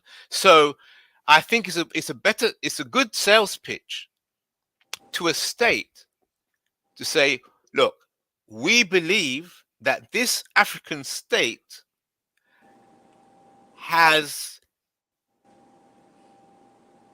deserves reparations as a result of the historical things that have happened here. And we believe, as a representative of Afrikstan, I can tell you with confidence that there's enough history in this particular part of Africa, in this place, to warrant huge reparations. Should a successful reparations claim be constructed for this particular state, and that we, as the Afrikstan project, by you helping us, we're helping you, the state, get the reparations that you deserve, and that those reparations you might not be able to negotiate for yourselves, but you can see us as an agency. You can see that the Afrikstan project and us who are on the Afrikstan project as agents working to extract the reparations that are due to you. So it's of benefit to your state to help us with this project, Because not only will we be working to extract reparations for your state, we'll be working to extract reparations for lots of other African states, which is a good project. So if you're helping us, you're helping yourself, because that is what we're focused on. That is what we do. That is our speciality, reparation. I had this conversation with them. They understand where we're coming from. And I told them when we build the Afrikstan, they'll be a beneficiary. Not only that, they look at the fact that, when you talk about African Americans who are settling there and they can have a nice transition over and keep the same sort of standard of living and income level, everything, they will benefit from the tax base, the consumption, stuff like that. It will help their regional economy. So there's a lot of benefits. No. What you're talking now, the way you're talking about the Afrikstan project, but I'm talking about the department of the project called reparations. You're talking, you've been there before. I understand that already, but the reparations is a different department. It's a new one, so you haven't included that in your pitch. Like I said, it's a new angle.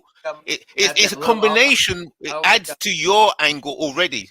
Right. It adds to it. At that point is, like I said, that point is like so far down the road, man. I just want to get Bomani's community up and running. The community that we plan on building in Liberia, and all that. This is faster. Combining the reparations project. Let me ask you a question. Will speed up the project. Let me ask you a question, right? Bomani's community. You think this pitch could help bring millions of dollars from the British, the UK, and paying reparations to Bomani so he can basically build that waterfront community that he wants to build? No, more than millions, billions. Yeah, but do you think that he's in a position of extracting that from them? Yes. How? By the construction of the reparations department of the Afrikstan. The Afrikstan project has only just opened a new department today. Ghana is a sovereign country. Sorry? So we basically can't just go. We're in Ghana right now. We're barely holding on to that land and say, you know something, we're going to start making all these proclamations. They're going to tell you, man, y'all cause a problem with the British. Y'all got to go. You see what I mean? Now, that's why we're not doing it right now, because we're not in the position. Yeah, I understand. Because if you do it incorrectly, it's all about strategy. Yeah, it's all about precise engineering and language. Right. So hold it. Watch this. Let's get this fundamentally. The concept of reparations and the building of Afrikstan, right, is going to be seen as a challenge to the establishment. So there's no nice way it's going to be pitched. It's not going to be nice, but it can be effective. So it's all about effective strategy, effective, precise social engineering. That's what it's all about. It's no point looking to being nice.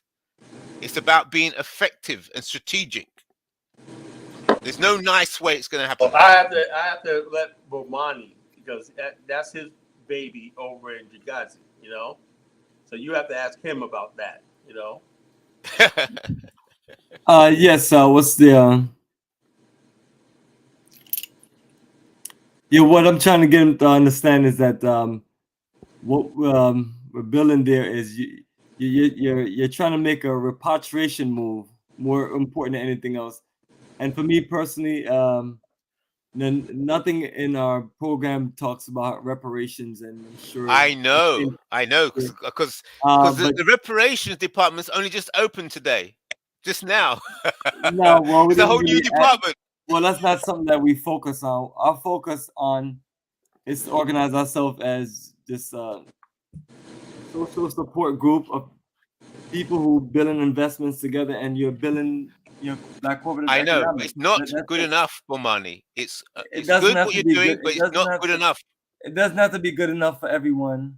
and that's my point with people. It has to be good enough for Afrikstan. Yeah. That's Has the to be end good goal. enough. That's the end And goal. Africa. Yeah, it has to be good enough for Afrikstan. So Kala Genesis is doing business.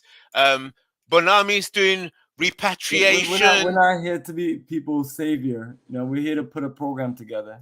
Is what we're doing, and we're looking for investors, and we're looking for people to, purchase services, business, and we're looking for people to work together. And we're looking to, these are the things that we're doing in the world that we're doing. And yes, but reparations is an aspect of all of that. Yes, reparations is a necessary aspect of all of that. And then, we just said. But we don't have. I'll be right we back. don't, like I said, we don't talk about this whole reparations. I know I'm you not don't. here But to- now's time to do it. I know you I haven't. apologize to you, my brother. This is not a channel that I sit here and talk about reparations. No disrespect to anyone. And we've kind of carried on a little too long with the conversation.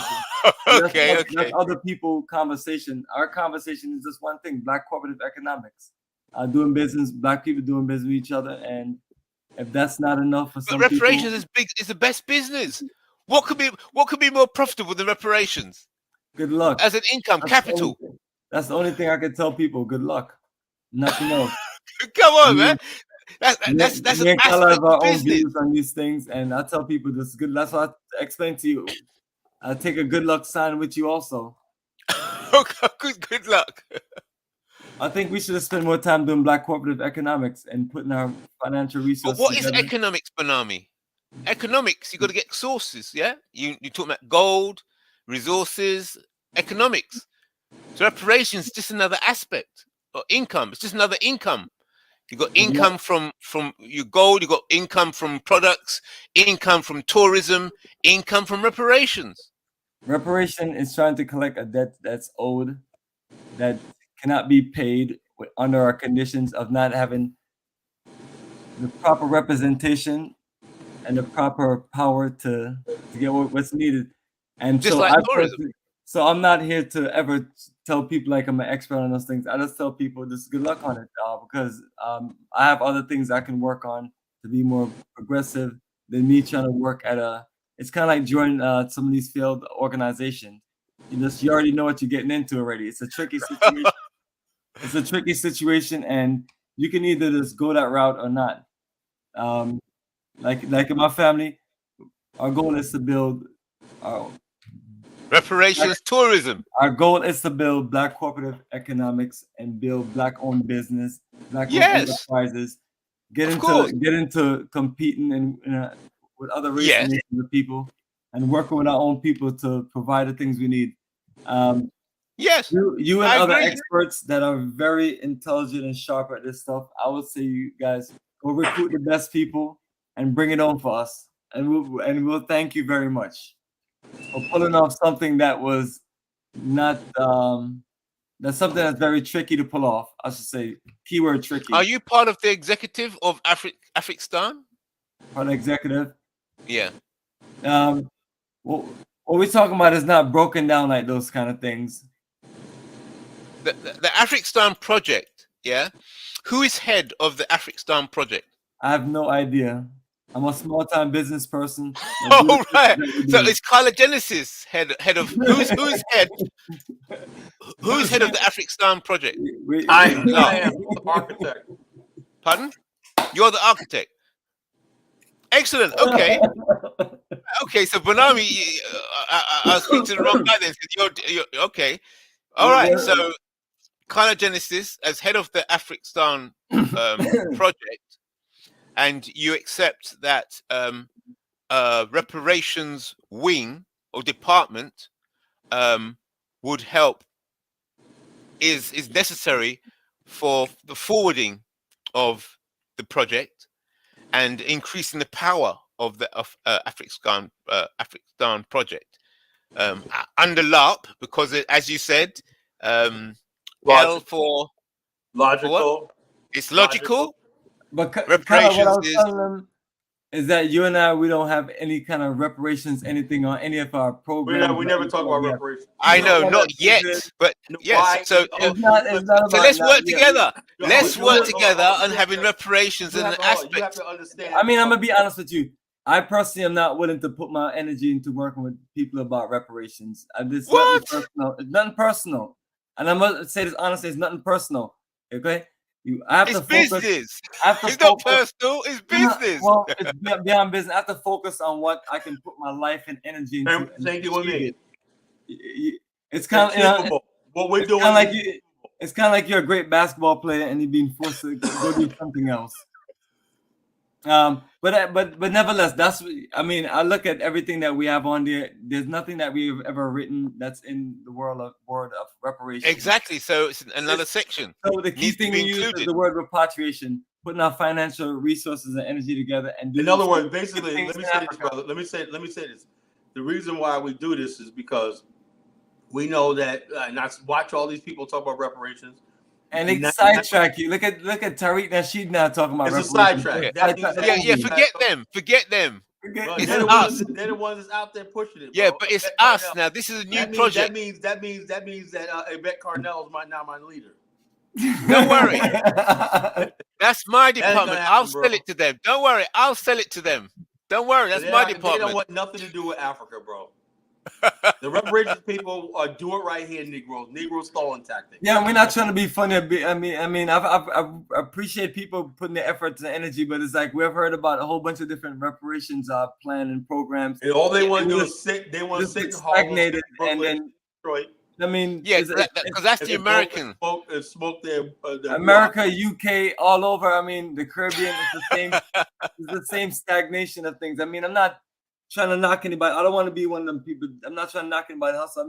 I get up every day and I just work on the things I can work on. And reparations is not one of them.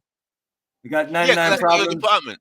That's not your department. It's not a new department. We don't have that department on any of our programs. Well, Kala Genesis. Kala Genesis just opened the department. The day we're successful in Liberia, Ghana, and Angola, and we have the territory, we have land that we have people settled on and whatnot. Then, if you want to make a reparations pitch, whatever, fine. You know, but right now, Kala Genesis has just opened up the reparations department this evening. Well, yeah, you can talk about all you want. Hey, look, if you want to work on that, hey, bro, knock yourself out. Okay, so are you going to dedicate a section of the website? Is there an Afrikstan website? You could join their website, and if you want to. No, is there a department? Is there an Afrikstan website? Yeah, the Ning site, the social network. That's a social network. You can post whatever you want to post up there. No, but I mean, is there a website where you type in Afrikstan #Afrikstan and it'll go there? Is that already done? Well, no, because the bottom line is this: we have a social network, right? A social network, right? And social network is the BAIO Afrikstan. That's it. You know? Oh, the BAIO Afrikstan. Yeah, that's what you call it. That's the organization, the BAIO, Black African Global Pipeline.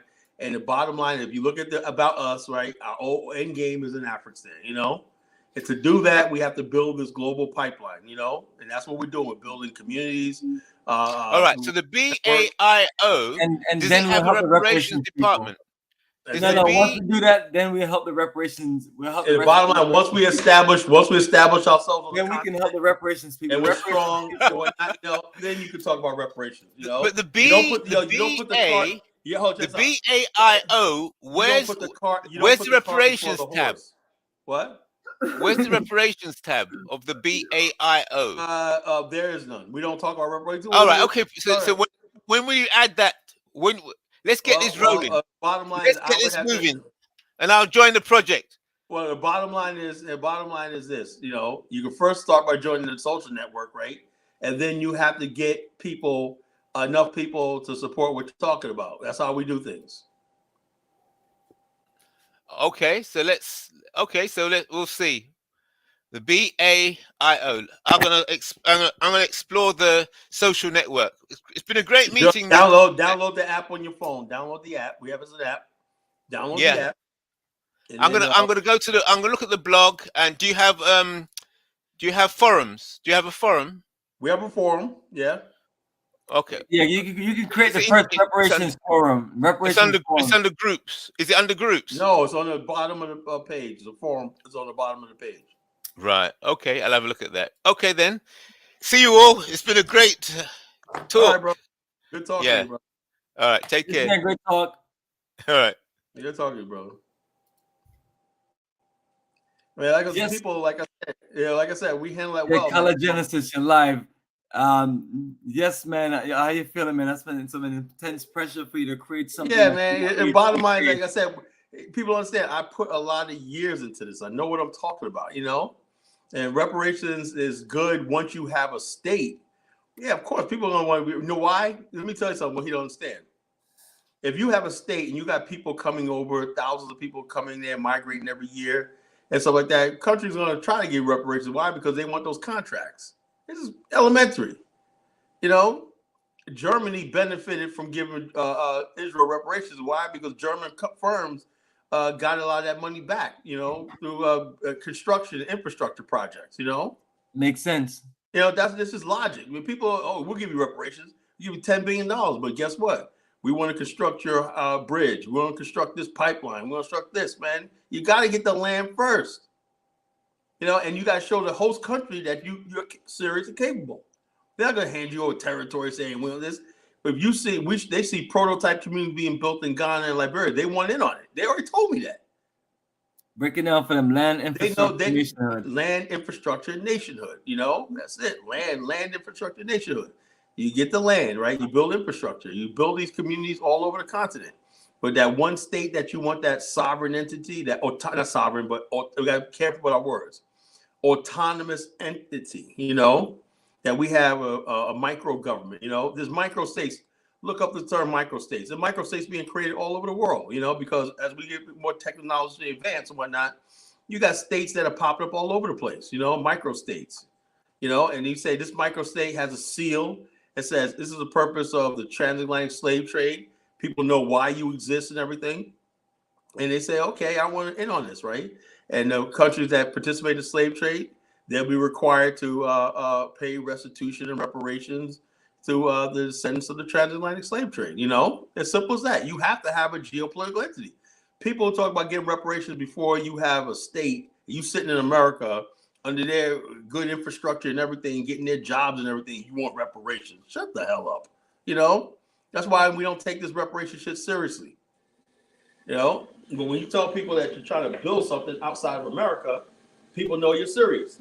Africans know you're serious. Europeans know you're serious. But just sitting there talking about, I want reparations and all stuff like this, man. The black man, instead of building Africa, has been wasting the last 70 years talking about reparations. That's why Africa is not going any place right now. That's why there's no trade between Africa and Black America. We haven't built anything. The black race hasn't built anything. We're all sitting around waiting for reparations and everything instead of doing what we got to do to build. And that shit will come. People are like, oh, we want to give you reparations because, hey, man, we don't want to be left out. Imagine if we gained a foothold in the Congo and all the stuff like that region right there. We got political influence in the Congo and stuff like that. We control Cote and who gets what and what gets who. We control the copper, Zambia and stuff like that. They're going to be like, hey, look, what can we do? Well, you got to pay, you owe this many billions of dollars, Portugal, you owe this, you owe this, you owe this. You're in a position of power. Black men always think you're going to negotiate from a position of power and weaknesses. I don't negotiate like that. I know when we basically start building communities and we're basically showing that, geez, we're contributing to the tax base of Africa. We're generating tax revenue and we're bringing skills and people over and everything. And we're becoming consumers of African products and everything. We're creating commercial districts and everything. I don't think folks are either, but Haiti had to pay his people once trade was abolished. Haiti had to pay back reparations. Haiti's still paying reparations back. If you ain't in a position of power, you are not going to get no damn reparations. That's the bottom line. Reparations is about force. Reparations is about force. You got to force somebody to pay you reparations. Nobody's going to hand you reparations because it's the right thing to do. And like I said, we have a geopolitical entity that operates through the host country's diplomatic channels, yeah, of course we're going to basically be in a position. Right now, Black people in America have no geopolitical power because we don't have a geopolitical entity. We don't have land. You don't have no base. You're not recognized. Taiwan's not even in the UN, but it has more political power than we do because they're a geopolitical entity. Taiwan. You know, just basic stuff people you got to know before they start talking. You know.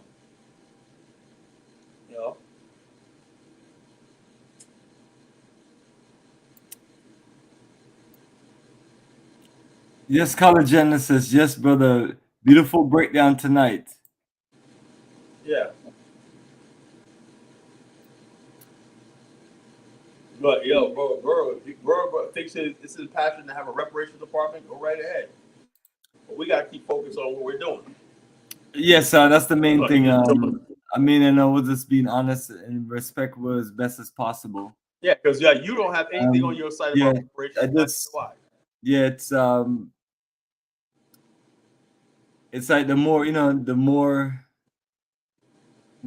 give, the more people want. And I'm telling people like I'm always telling people, if you want to see more things get done, you got to join the party and get it done.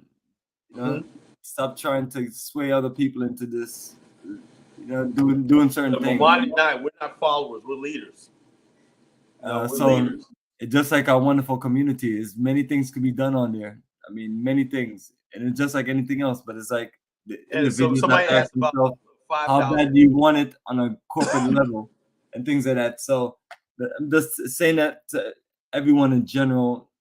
Let's not all look at this what the people who are leading projects can do. You know, look at what you can do to participate and encourage them and support the energy, because that's how things are going to really get done.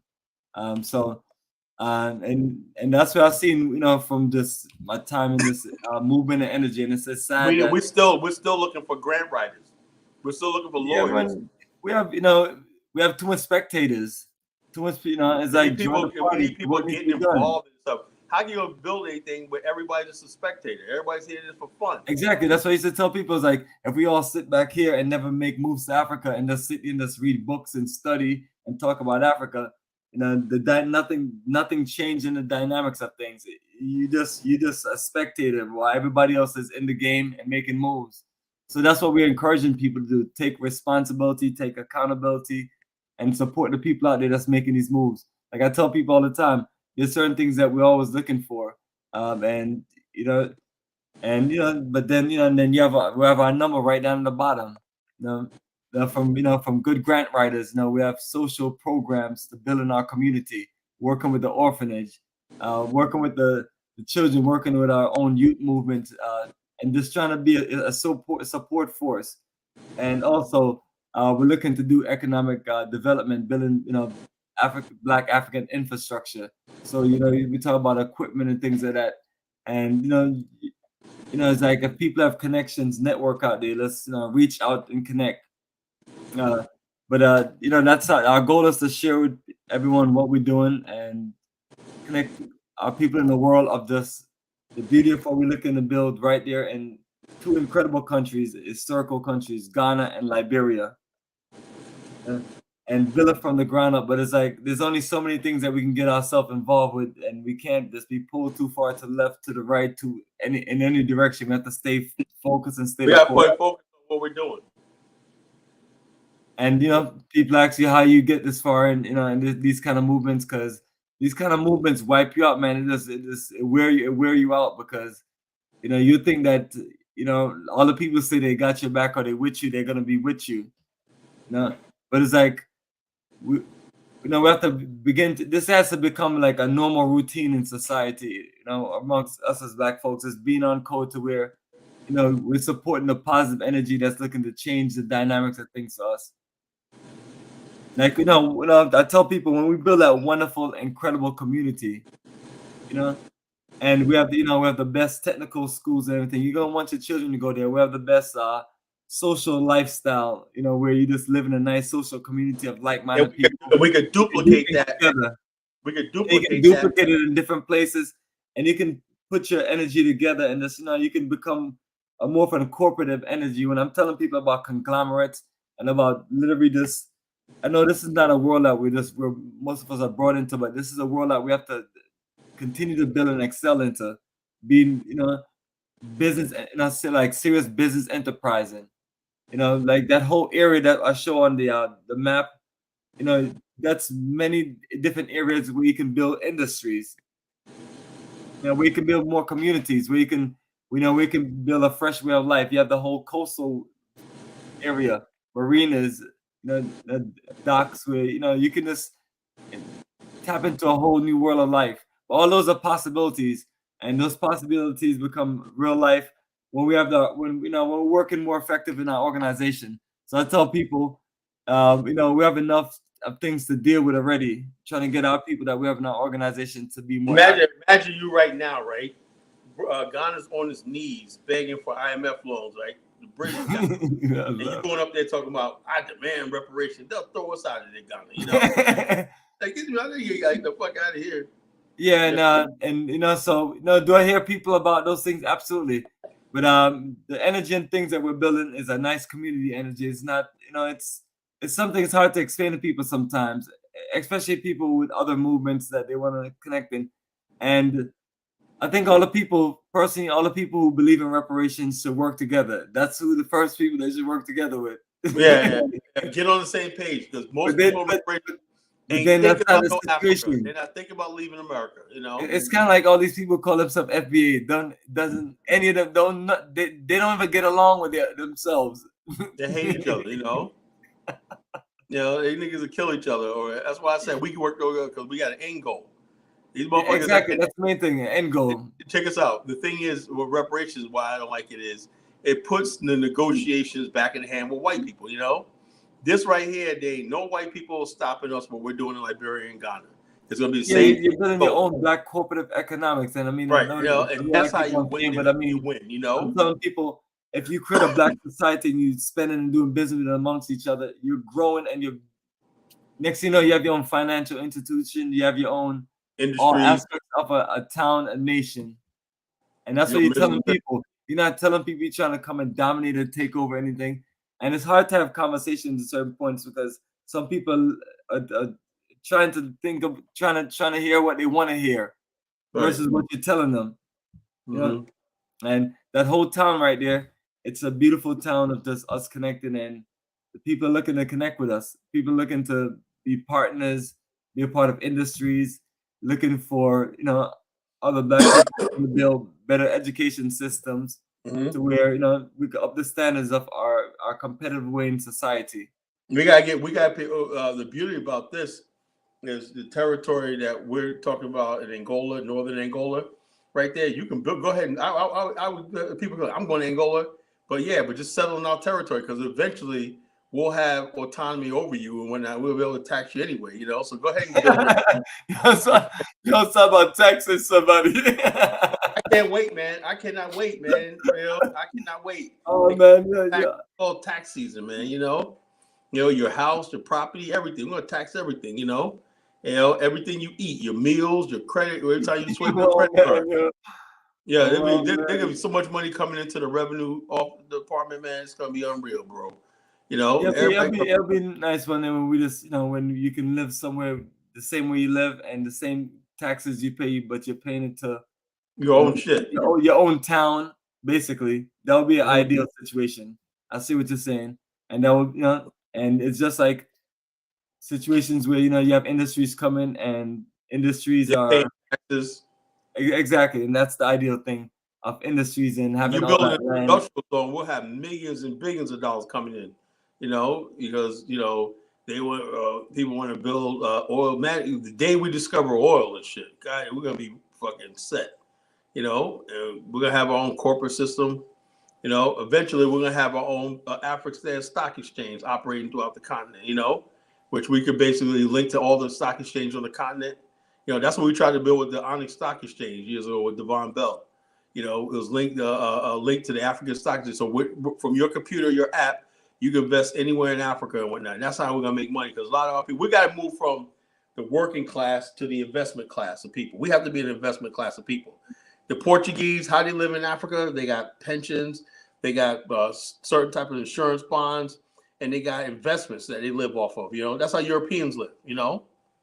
We can't be the people who are nickel and dime and struggling forever. There's always going to be a working class, whatever like that we bring in. But for the most part, people have to have their own health insurance. We got to have our own investments. They got to have their own 401k. They got to have a thing. Singapore has a thing where everybody starts off life with like an insurance that they pay into, right? By the time they get like 25, right, they got money invested in bonds, like your workman's comp. You pay into workman's comp, and then if you get sick, you got money coming in. You got pensions coming in. You got all kinds of ways. This idea, if you study the history of how the American middle class grew, right? You go from working class to middle class by basically having savings and investments. We have to teach people about savings and investments because we're not going to be able to survive basically being a working laboring class forever. Even if we do have laboring people, we have to set wages, minimum wages. We got to set all that stuff out there. People got to think about that stuff, right? And then when you can live well on the continent, because the people like America, like people who go to the Philippines, back to the Philippines. If you retire from America, I know a lot of Filipinos, they go back to the Philippines, they live like kings. Why? Because the cost of living is so cheap over there. They got their American money, savings, and everything. And then in the Philippines, they got a house, land already paid for and everything. And they're living like kings. People go into the model we have like that with the Afrikstan is, look at Belize. How many Americans live in Mexico right now? People don't talk about the number of Americans living illegally in Mexico because it's so cheap down there. You got black people down there too. Say, man, this is great, man. I'm down here. My rent's only like $200, $100 a month. And they got the U.S. dollars. We have to be to that point where we got people gonna say, yeah, I got a pension. I got my 401k, or I got my Social Security check coming in. I got my disability and stuff like that. All these things, we have to have a financial thing. I was part of many different financial things. Like, how do you make your money? How do you retirement? There's the Prime America. You heard of Prime America, right? Break it down, brother. Absolutely. Prime America is like that. They got things where you could pay into a certain amount of years. After a certain amount of years, you get like annuities, right? You pay into annuities for a certain amount of years, and then it annuitizes, and you got money coming into you for life, and you can pass it on to your kids. All these things, trust funds, all these financial institutions that we have to build if we're going to build on the African continent. We have to build these things. And so, therefore, those are the conversations people need to have because, if you're relying on reparations, you're going to be relying a long time. You have to do that. That's why people are saying, well, why is the Europeans able to travel? They look like they got a good life because the government sets them up with things like that, And so it's like in Alaska, from what I hear, most of the residents of Alaska get part of the oil revenue that comes into Alaska. Citizens get a payout. The residents over there get a payout, on the oil revenue. They get a payout, So I'm with that part of socialism, not socialism, but we got to build stuff like that for the people. Basic social services. We got to be able to provide social services. Healthcare. Food. Stuff like that. People, a commissary, people who are falling hard times, they got a commissary to go to, and they get rations, whatever like that they need to, like that. But all those basic social safety nets we have to put in place, for the people, and then the working people who are going to build the economy and bring their skills and their talents and everything, in banking and real estate and industry, that'll come. But we got to get people on that page, and you only on that page when you basically get united as a people, and that's why building communities are so important. But if everybody wants to go over there and do their own thing, it all falls apart. Well, I go back to America because I ran out of money and I'll be back one day and whatnot. It's like, there's got to be a better way, Yes, Everybody brother, want absolutely. everybody want to do their own thing. Everybody want to, I don't need no money. I'm gonna go up there and you're not building nothing. You end up coming back to America or starving. That's sad. You told me about stories like that. People fall on hard times in Africa. You know, people fall on hard times. Yes, brother. And you're a long way from home, so we just gotta make this work there in Africa. But let me know if you want to share anything else before we close. We're probably way over I think time. that's it. You and your Join the new best BAO friend. social network.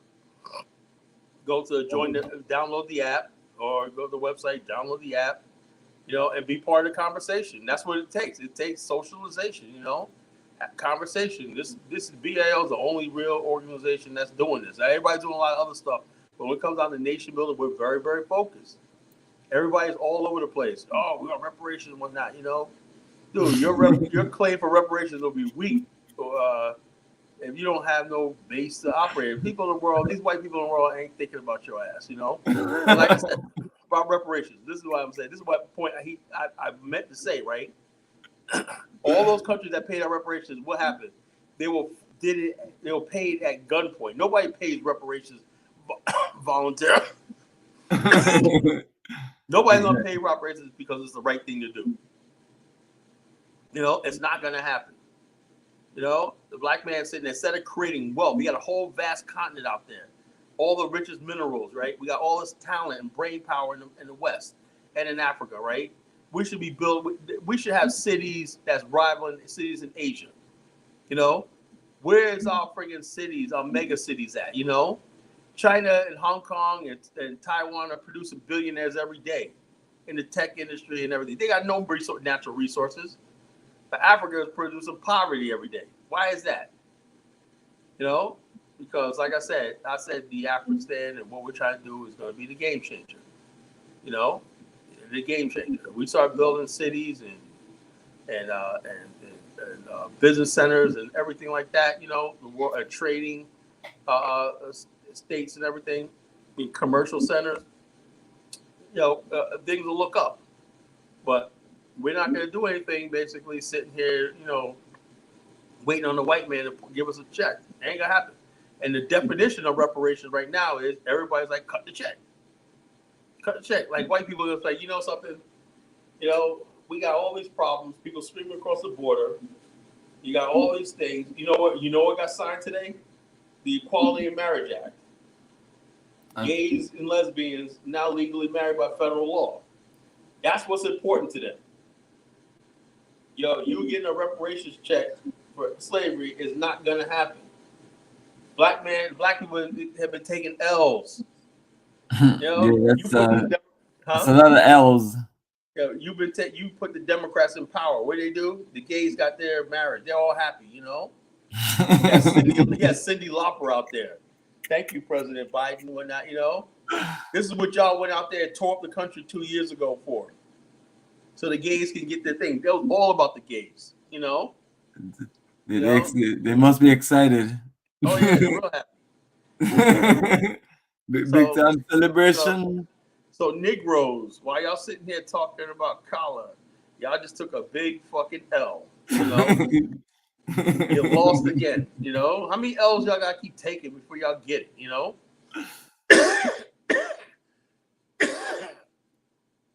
We got nothing. They're never gonna get it. If anybody tell me engage in the United States government for something, you're wasting your time. What we're doing right now in Liberia and Ghana, they can't stop. They can't stop us. They can't stop the BAO. They're never gonna do it. So we're gonna keep doing what we're doing. The Afrikstan, that shit will come. Eventually will come. As we start saying, damn, man, we got whole towns, man. I opened up a warehouse and a store, and I'm rich today. Why? Because I got no competition. I'm the only one selling such and such product, whatnot. We got to create those type of stories. We don't have those stories yet. Somebody said 5,000 African Americans in Ghana. I don't know if that's the truth, but they're all scattered out in different parts. Nobody knows each other. Nobody talks to each other. Or nothing, The main thing is nothing is being built corporatively, so that's the Cooperatively. difference. And that's why you introduce these projects to do, to group projects, and not everyone is gonna do that, but you're saying that some of us need to, because it's kind of like a bad gamble if we do it the other way. But some people see it that way, but we're gonna do what we know that works. And because I've had many of my tour members run into crazy situations with land there in Ghana, to where we'd have to do this other shows to just explain those things, which I wouldn't really just be comfortable talking about folks' business and things. But it's one of those situations that motivated us to do Black Star Pan African Community. Figure, create a security type setup to where we just we're linking with each other, we're looking out for each other, and it's something where you have a connection with people where you can get certain things done. And, and when you come into some of these areas, sometimes you have to come stronger than in this week, or you get preyed on. So many different strategies you kind of work out. And then when you want to build a futuristic, like Virginia Beach, right? You don't live too far from Virginia Beach, right? You live in Virginia Beach, is probably not by the beach, but the whole beach area is always this ideal based on what you're looking to do. Hey man, I have prototype, man. So you have to get land ideal where you can kind of make certain moves, and that's what we're dealing with. Futuristic stuff. I can see you guys subleasing or partnership with strip of land on the coast right there to build a strip of hotels and whatnot. Let them come. Absolutely, that's the deal. Or industries where I showed you where this all other land is, and so that's the ideal thing. And then you're connected to the infrastructure. They're under but even though they might not be Black owned, but they're still paying us taxes. Yeah, you can, and that's the thing of just having an organized plan. And so we're at a good start in a good location, and we just got to kind of just keep working on it, because this is it's not something that that you see a group of us doing every day. So I'm telling people, since I've been in this business of this making my way to Ghana, you have seen the people with their freelance drama. That's been the main thing.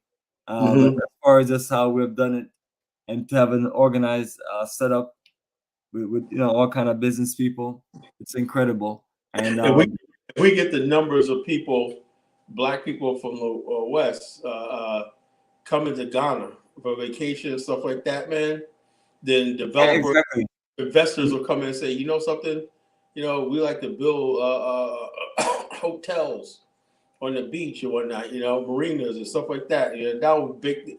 And then the government of Ghana will be like, yeah, well, we could provide these millions of dollars for roads and infrastructure and power plants and all stuff like that, But you got to create an interest, right? You can't sit in America. And that's what I'm explaining to people. You create. We have to learn to be innovative. Now you can easily go somewhere and then you just get a community that's already built and developed. But the thing of it is, when we're doing it this way, you're building everything to where we as a people have ownership, and you're not just renters or consumers. You're not a spectator. And things like that. Oh, my favorite word, spectators. You know what I'm saying? Yeah, you're in the game you're teaching yourself, you're learning about land development, you're learning about real estate management, real estate acquisition, key things to where I'm sure all over where you are, land is being cleared and being developed, and it's not by groups of people like me and yourself.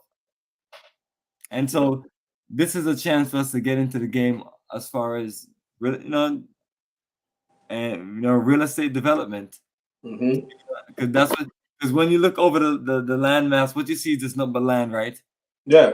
Nothing is really developed. Now you may see one or two houses. Exactly. And that's what I'm telling people. Most parts of outside of the main cities, that's what you're looking at.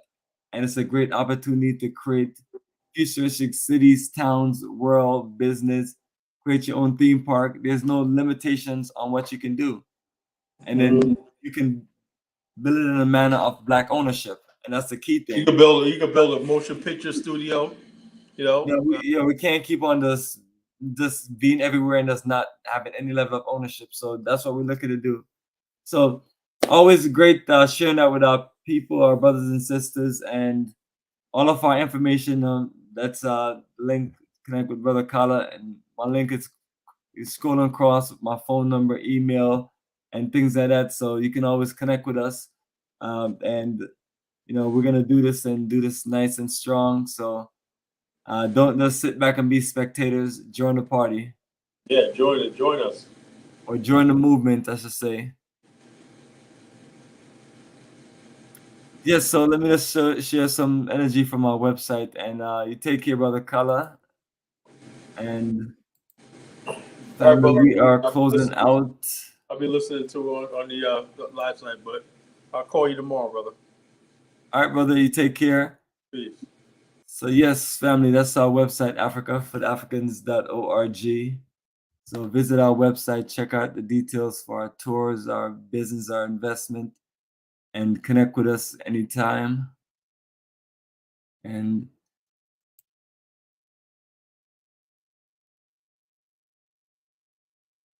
that's the main link to our site.